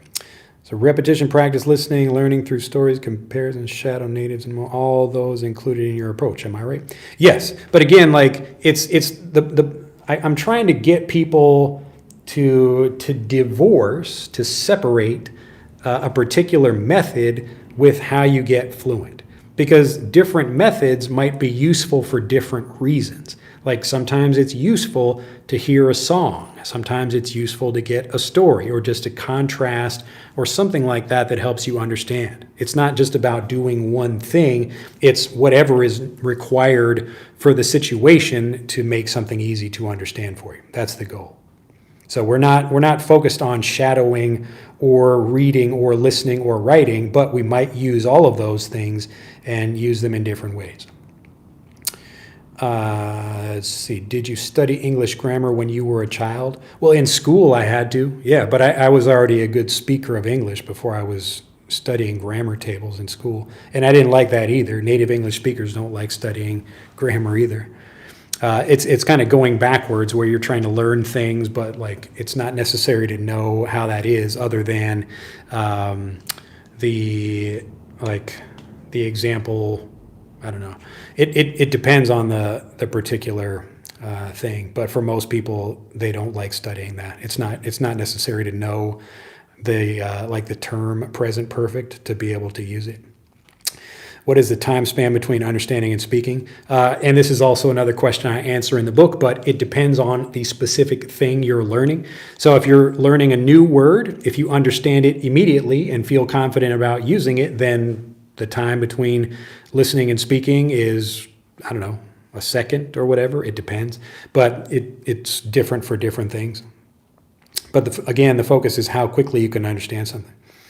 Let's see. I think that fluency only for people who live in the country speak English, or at least have to speak English daily. Only learning cannot lead to fluency. Where do you live? What country are you in? Again, like that belief, I wrote my book for people like you, or in part for people like you. But I talk about people who live in English-speaking countries and still don't speak fluently. So what about them?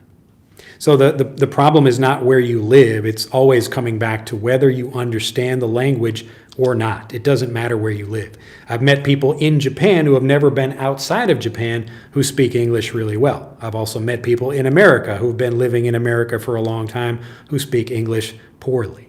It's not about where you live. It's about how you learn the language. Do you understand what you're saying or not? That's really about as simple as you can make it. Do you feel confident about using what you know, or do you not? And so it's not about I need to live in this country or that country or whatever. I improved a lot in my Japanese when I moved back to America because I finally understood how to learn. But yeah, it's not like it's only for people who live in a particular country. And I have people, again, all over the world who learn with my method and become good speakers. It's not about being in a particular country. It's certainly nice if you have those opportunities, but there are probably, I don't know how many people, but probably millions of people who live in the United States and England and Australia and Canada or anywhere else where you have a lot of English speakers and they don't speak English fluently or even very well at all. Greetings from Colombia. Been watching your videos for about a month and a half now. I truly enjoy the way you explain things as well as the method you use. Glad to hear it. All I'm trying to do is make the language understandable for people. If I can help you understand it in English rather than teaching you through a particular language, then you will feel confident about using it. But I explain all this. I show you how you can do it yourself with free resources in the book. So you should get that if you don't have it already, but you can click on the link in the description below this video to get it. CNC is again, in fact, that part of accents is very common in the US because it's a cosmopolitan country where one has to use it. Yes. So yeah, in America, it doesn't matter. Again, you might particularly like an accent for yourself, and that's fine, but it's always good to get exposure to a range of people so you can be prepared when other people speak, or even if you're just watching movies or TV shows, you will hear different accents there as well. What do you think about listening to and repeating the same conversation or lesson many times? It's useful to do that to a point. So you will get bored with that pretty quickly. Even for our own lessons, we usually have people listen to the same lesson maybe like once or twice, but then you should try reading it, watching it, trying to write some of it down. Try to get that naturally varied review, which is learning even if it's the same content where you learn with it in a slightly different way, just to give your brain a different perspective on that. So it's, again, better if you understand something, or even if you do not understand something, you want to get a variety of different examples, and that will make you feel more confident about using things. Do you do one-on-one lesson as well? No, I do not. The reason I do not do one-on-one lessons is because you need to get a variety of examples in order to become a confident speaker and be prepared for real conversations. So I can help people learn a lot, but I made Fluent for Life because it's much better than just learning in like a one-on-one lesson with me, because you get me plus a ton of other native speakers that help you understand the language. And that's really the key. You don't need to have a one-on-one lesson with me where you try repeating what I say or whatever. You can get the same benefit without actually having me there. So that's why I made the program. The problem is the method that we use. Yeah, again, it's not even, and this is what I tried to make clear with this example here. It's not about the information itself. It's how you get the information. So the problem is not the words, it's how you get the words. Do you get them with a story, or do you get them with something that actually lets you connect with that information?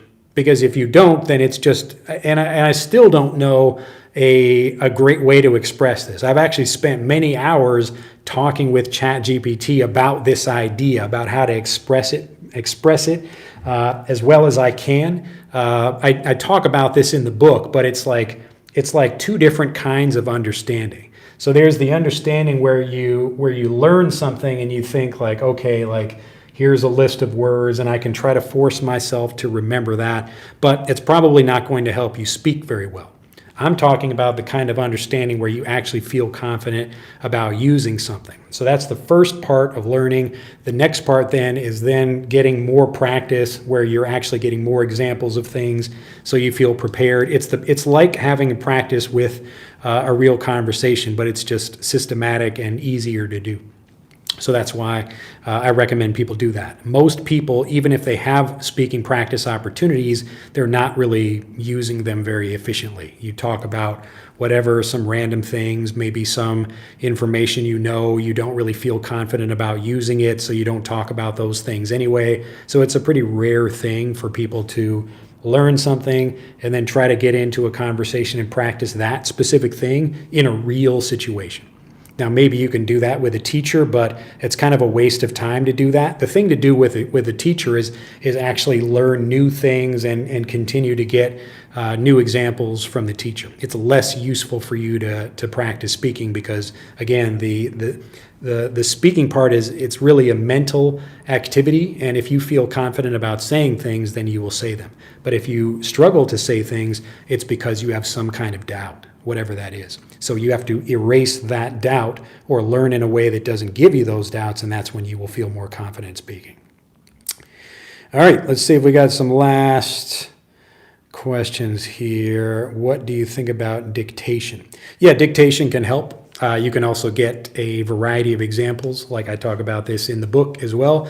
So you can get an example of something, like write down exactly what you hear, and then maybe you could write down some similar sentences. You could try changing things a little bit. Accessing, I think in all languages, the rules, grammar come later on. This is the way all people hate grammar. They can think, they can talk even about knowing what grammar is. Grammar just means the rules of the language. Everybody is thinking that way anyway. Even if I just say I, that's grammar. So grammar just means what the language of the rules of the language are. So when people talk about hating grammar, it's because they're in a class like diagramming sentences, and that's the thing that they don't like. It's not like they don't like, it'd be like me saying I don't like the rules of baseball or whatever. But I have to know the rules of baseball in order to play the sport. And so the difference is how you learn that information. Again, the problem is not the information itself. It's how you get the information. How you get the information. Let's see. Ty says, how can beginners think in English 100%? You have to learn in English 100%. That's all. That's how you do it. So I have two ways for this. The first one is you can watch my beginning English grammar playlist here on YouTube, which teaches you English all in English and helps you understand it in English without needing any translations. And the second thing is to use Frederick, which you can click on the link in the description below this video to get. But that's a whole app that teaches you English in English itself. And people who use that, they actually get to understand English and think in English and learn the grammar and vocabulary in a natural way without actually studying any rules. But they come to understand the language quickly and easily that way. Let's see. I feel confident speaking to non-English speakers, but I get nervous when I talk to native speakers. Why do you think that is, and how to fix it? Non-native. This is an interesting thing. Like, some people have the opposite problem, and it's just your psychology about like how you think you're being viewed by that person. That's really the difference. So some people have the opposite problem where they feel more comfortable talking around native speakers and less comfortable around non-native speakers because they're worrying about being judged or comparing their language ability to someone else's who's also learning the language. So it's really just about that kind of psychology there. Let's see. So what do you think that is and how to fix it? So as far as the solution of that problem, it's just more understanding, like you don't actually have to worry about that. And you can imagine yourself as kind of your own story. And it doesn't matter what other people are doing about their level or how they're judging your ability or whatever. It's just use the example to speak and feel more confident that you have a chance to talk with people if you like doing that, and focus on the positive aspect of that, and you will be more excited to speak. It doesn't really matter who you're talking with. Actively integrate English into your daily life. Thanks for your time. See you next time. Wookie says, the reason why I asked you if you offer one-on-one lesson is because I assume everyone is stuck for different reasons. I'd say I'm pretty advanced, but I would want to become native and thought tailored. I see what you're saying. Advice for each individual would help. Yeah, that's true to an extent, but like basically everybody gets fluent in the same way. And the specific things you might want to be learning about, like you can tell me a specific problem you have, and I would just say, oh, that's in this lesson. So most of the things, like I made Fluent for Life, for example, is basically like a huge library of content, but all of it helps you understand English like a native speaker. And so most of the things like whatever your issue is, if you think your problem is understanding, we can help you with that. If you think your problem is pronunciation, we can help you with that too. If your problem is, whatever, it doesn't matter. Like I've covered everything, and I show you how to do this with a variety of topics, and there's more information than you could possibly go through to become fluent. We're also there if you have specific questions about what you'd like to learn with. But if you can think of something that wouldn't be possible with that, let me know. But you can let me know in the comments what your specific issues are. Let's see. Ty says, why can fluent come before speak?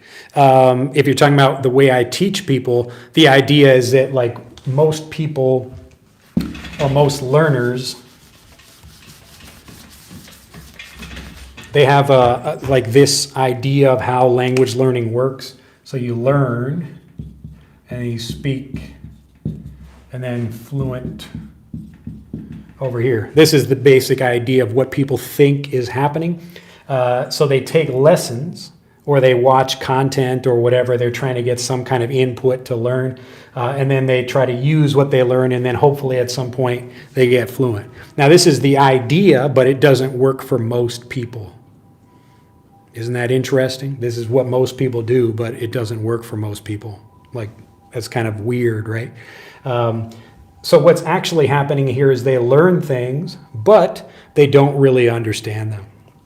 So don't understand. And I don't mean like they can't listen and follow the information. I mean, they don't feel confident about using it. So usually they have some kind of doubt about what they're using. Like, I learn something, I learn a grammar point, but I don't really know, can I use it this way, or can I use it in that tense, or whatever. So they have questions or doubts that stop them from speaking. But they go to speaking and they try using things, and then there's no surprise here. If you don't feel confident, you won't speak. And because they don't speak, they don't get fluent. That's why this works. So again, traditionally, like the problem is the foundation of this whole thing is really weak. You don't really know the information well enough to use it, so you don't speak, and then you don't get fluent. So that's basically what happens. So what I do is I do the opposite, where it's still the learning phase here. So we're learning. So we are learning, but we really want to make sure people understand things well, and then you feel confident first, and then you speak. So you don't try to speak before you're feeling confident. So a lot of people think about speaking when they think about that as like practice. I can't talk and spell at the same time. C-T-I-C-E, practice. So when people think about, like, they've got the learning phase and then the practice phase, and then hopefully they start speaking. Hopefully, that's the idea. But most people don't ever reach that because they just don't understand and feel confident about what they're saying. And so what I do is I want to help people learn, and the practice is actually over here. So we learn and the practice comes and then you speak, and the fluency is actually being built from the beginning because fluency actually develops as you understand the language better. It's not something you have to wait for after you start speaking. When you, like, the moment you start understanding the language, that's fluency developing. All right? So this is how you can actually develop fluency before you start speaking. Of course, you can develop it more as you speak. It's a continuous process. You speak and you learn, and you often continue doing both of those things as you learn a language. But the point here is most people are struggling because of this. They don't actually feel confident about what they want to say. So if you learn things where you actually feel confident first, then you will speak. It's pretty simple. Let's see. I start learning by myself, start from practice pronunciation, listen a lot every day, practice shadowing. That for fix speaking muscle, but this does not make speaking fluency. What should I do? So this example here is like it's doing the opposite. So as I mentioned earlier, understanding comes first. You don't need to worry about pronunciation. Like you will learn that naturally and get a good sense for how to say things as you get lots of examples. You feel understanding first, you feel confident about saying things first, then you can start speaking, and then you can start getting the fine tuning or the slight changes or improvements in your accent or pronunciation, that kind of thing. But the understanding of confidence about saying something, like you know you will speak correctly, that's much more important. So you really need to understand the language well first, and that's what will help you to speak. Let's see. I think, did I get everybody? Let's see here. What's your book name? It's up here. The Strangest Fluency Secret. You can get it by clicking on the link in the description below this video. Try again. Are these sentences correct, commonly used in the U.S.? How long have you been studying English for? Yes, sometimes like it's incorrect. You wouldn't want to end the sentence with a preposition, but you will hear that. And this is one of those examples where often incorrect English is used by native speakers because it's just faster or natural to say. So how long have you been studying English, or how long have you been studying for? You will hear both of those. But I wouldn't write with the preposition at the end. CNC says, don't turn a blind eye to the guy's book, guys. Go buy it. Ha ha ha ha, just my advice. Yes, that's some excellent advice. All right, make time to study English every day and make it a priority. Yes, Sergey, it's like, yes. But again, it's like saying, if you want to be successful in business, like go make money. It's like, yeah, it's like it's true, but it's not really explaining anything. The more important thing is actually find something you want to learn, whatever it is, and make sure you understand it well enough to say it. That's the key. If you just learn something and you can only passively understand, but you can't use it, you're not really building fluency because you won't actually feel confident using that thing. You will build understanding, but fluency really comes as you feel confident about using the language, even if you don't say something yet. But if I feel ready to use something, like right now I could learn something and maybe I don't have anyone to talk with, but when I do speak, like I'm learning a new thing in Japanese and I don't have anyone to talk with, but I go outside and meet someone and then I get to use that, that was the fluency already there. The fluency was just waiting. The word was waiting for the chance to come out. All right, how do people usually define fluency in your opinion? Well, fluency just means being able to do something without thinking about it, really. And that could be for languages or doing anything. Like, you know, you could see an expert at whatever is someone who can do a thing fluently. We just typically use fluent for language, but it just means mastery of a particular thing where you don't have to think about it like consciously, you know. So like I can like brush my teeth fluently. I'm not like, oh no, how do I do this? And do I do it this way or that way? Like I just do it naturally without thinking about it. And so even with language learning, it's not that you don't think, it's that you don't have to think about rules and translate in your head before you speak. That's what allows you to express yourself without thinking. So that's the idea. And I think most people have the same idea about what fluency is. That nobody's really arguing about that. The difference is how we get there. So a lot of people think you got to learn as much as you can and then try to repeat that as much as you can, and then you become fluent. But if that were true, most people would be doing that and most people would be fluent. But most people are not. So lots of people are trying to learn this way. Lots of videos on YouTube, like they don't teach English the way I do. They give you, like I saw a video today, it was, I didn't watch it, but I just like I see obviously other videos on YouTube, and it was like every English grammar point explained in 10 minutes or whatever. And it's like nobody's going to learn that and remember any of that information. And of course, like if you watch it, it's like, okay, it's just telling you a rule. Here's a grammar structure, and it's not like mastering or building fluency in the grammar point by knowing what the rule is. It's easy to know the rule. It's easy to learn that, or like, okay, this grammar construction is like this. If I have time to write it, then I can do that. But most people are still struggling to speak. So that the problem is not the information, it's how you get the information. Let's see. Red says, sometimes I feel as if my mouth wasn't fully adapted to English pronunciation. What would you recommend to sound more native without putting in too much effort? Just get Frederick. It will let you do that automatically. So the whole point of preparing for pronunciation is getting to compare different sounds. I talked about that earlier in this video, but just click on the link in the description below this video to get it, and that will show you how to, it's exactly what you want. You want to improve your pronunciation, sound more like a native without too much effort. That's what it is. All right, wow, it's a valid point. Learn specific thing, explain that thing equals fluency. Yeah, and so again, like fluency, you can talk about the ability to speak, or you can also talk about like developing that. So people use it in those different ways. But like I wouldn't say I'm fluent if I can't use the language. So just understanding things, it's a different level of language skill. And most people learning, they have a good understanding level, but they don't feel confident about using what they learn because they've got doubts about what they want to say. That's basically it.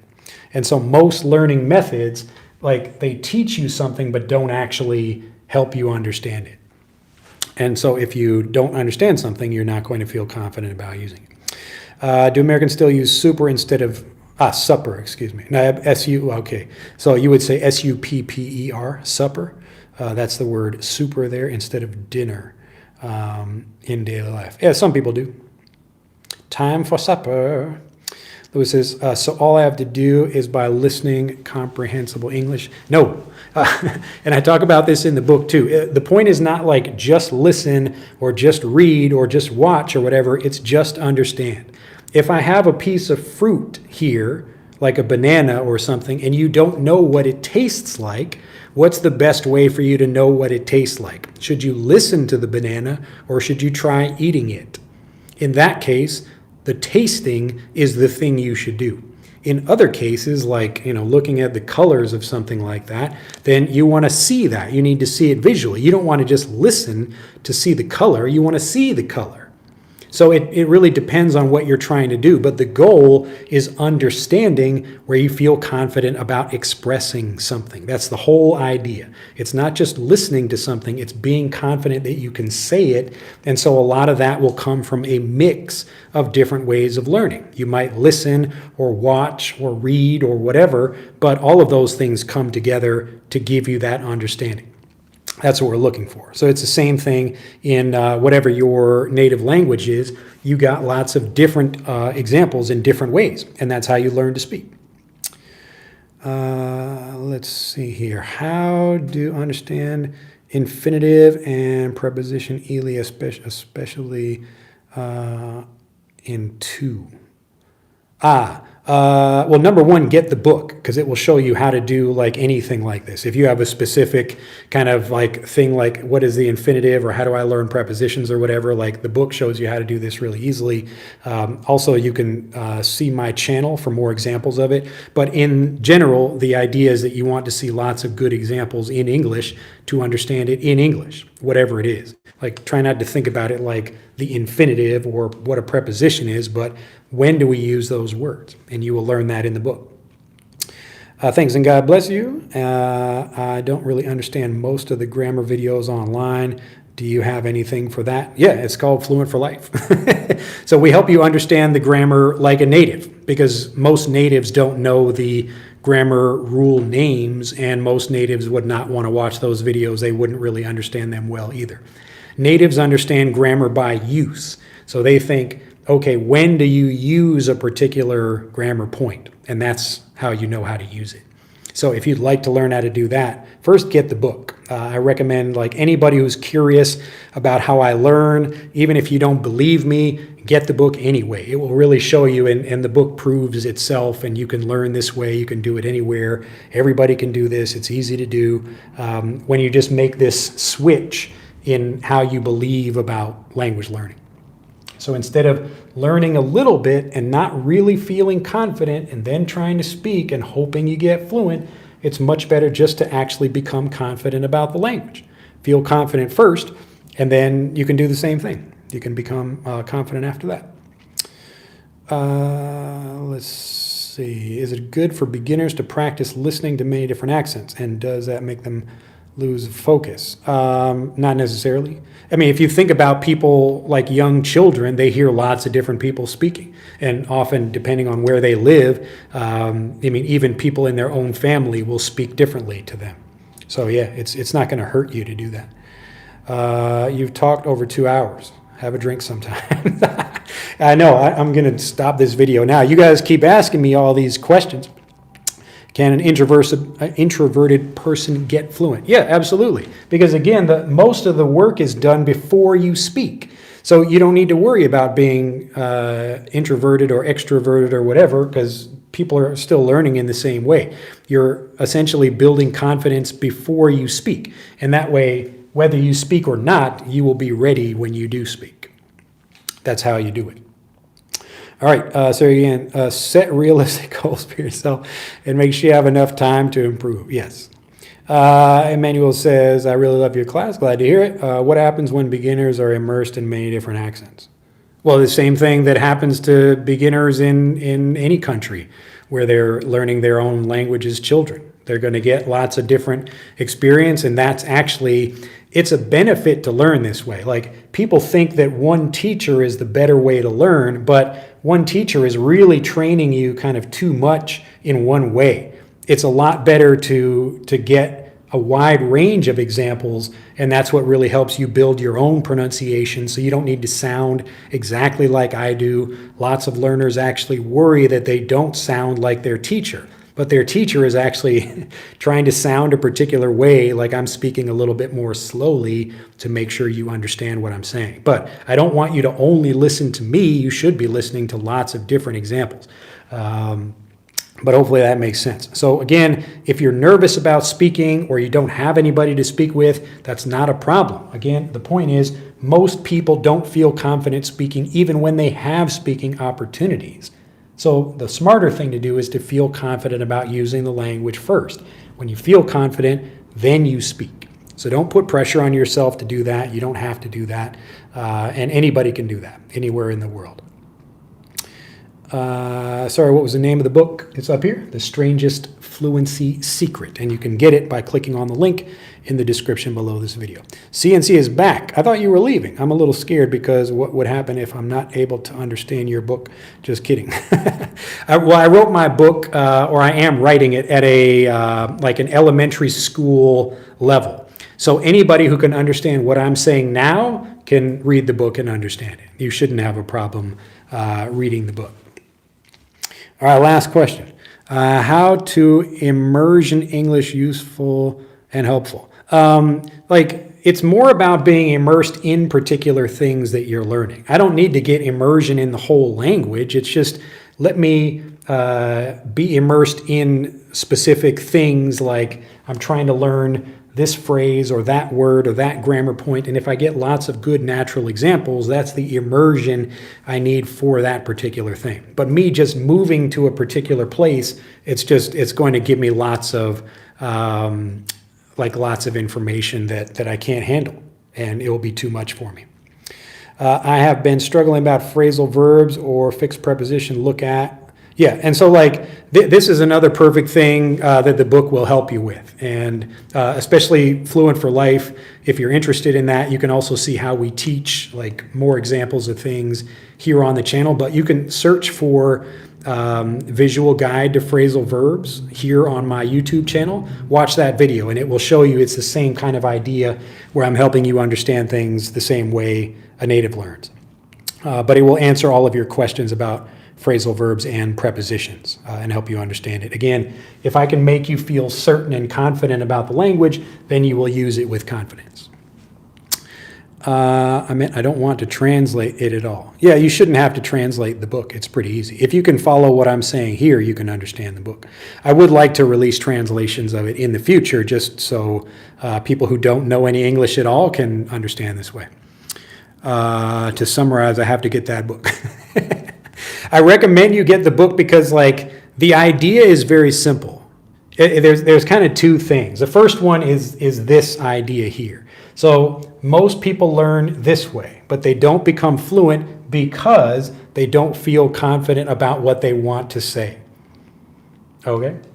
So they don't feel confident about what they want to say, and then they try to practice speaking, or they don't practice because they don't have any speaking opportunities, and then they don't get fluent anyway. So most people are doing that now.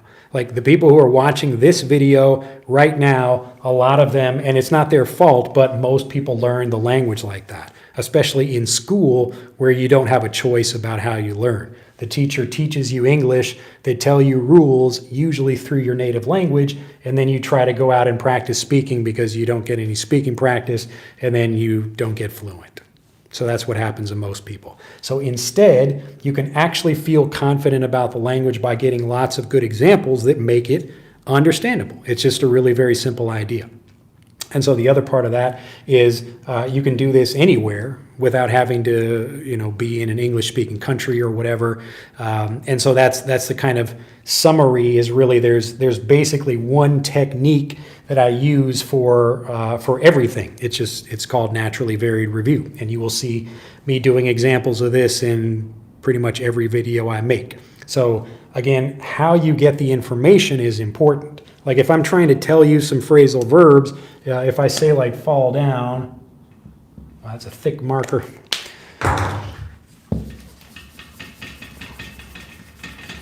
That's going to leave a mark. If I say fall down. So you mentioned phrasal verbs and prepositions before, fall over. And I give this example a lot because it's very easy to demonstrate. I can teach you through a translation, or I could give you a definition and some examples, but you probably don't really feel a strong connection to that. It doesn't make much sense to you. But if I can demonstrate it, like in this case, a fall down versus fall over is something you would demonstrate. You can actually see how it works to understand it like a native. So fall down is like this, moving straight down to fall down, it's falling in a downward direction, it's falling down. But falling over is to fall to the side like that. Fall over, fall over. So if I fall going that way, I'm falling over. If I'm holding something and I kind of tip back, oh no, I fall over like that instead of falling down. And so here, this is me making the language understandable first, so you feel confident about which one you should use. All right, and sometimes, you might hear someone wow, that guy fell over, or that guy fell down. You'll hear both examples, but you will feel a lot more confident because you understand what's really happening with the language. You understand it like a native rather than understanding it like a student. All right. All right, how to be fluent phrasal verbs like American native speakers. All right, just like I just explained. So anybody asking about phrasal verbs, other things like that, get the book or just watch the. I mean, if you want to even just go directly to the phrasal verb program, you can. We have a program called the Visual Guide to Phrasal Verbs. If you search for that, you can see samples of it here on the YouTube channel. Just search for that if you're curious about phrasal verbs and prepositions. They will teach you both of those things. But the book shows you how to do that and learn anything else you might want to learn. So read a book is really important. Well, it's like the information about how to learn is contained in the book. That's what it means. So like not like reading itself is important, although it is important. But what? Look at that, Leonardo, knowledge. You're the best. There you go. Which book? So. The Strangest Fluency Secret. Click on the link in the description below this video to get it. Thanks for your thoughtfulness. Bye. All the best. All right, now leaving for sure. All right, Ty says how to understand linking and reduce when listening Americans speak, because Americans speak very fast and they reduce their linking very much. Get the book. It will show you how to do that. Any of these questions about how to understand this, how to do this other thing, it's much faster and easier if you understand like the principle of how you should be learning. And the book will show you how to do that. But now I'm tired because I've been talking for 134 minutes. And you can hear my voice. My voice is getting weak. Oh. Anyway, but any questions you might have about learning like this, those questions come from traditional learning methods where you don't actually understand what you're learning. You're kind of logically understanding it, but you don't actually feel confident about using it. There should be. Oh no, did I not put a link in the description? I'll put a link. Maybe I didn't put the description in there, but I will put that on there as soon as this is done. Anyway, I'm going to rest my voice, but the link will be in the description below this video. But you can also, let me see. Yeah, I'll just put the link in the description and in the comment below this video in just a moment. But have a fantastic day. Thank you for joining me, and you can click on those links when I do put them there. And I'll see you in the next video. Bye-bye.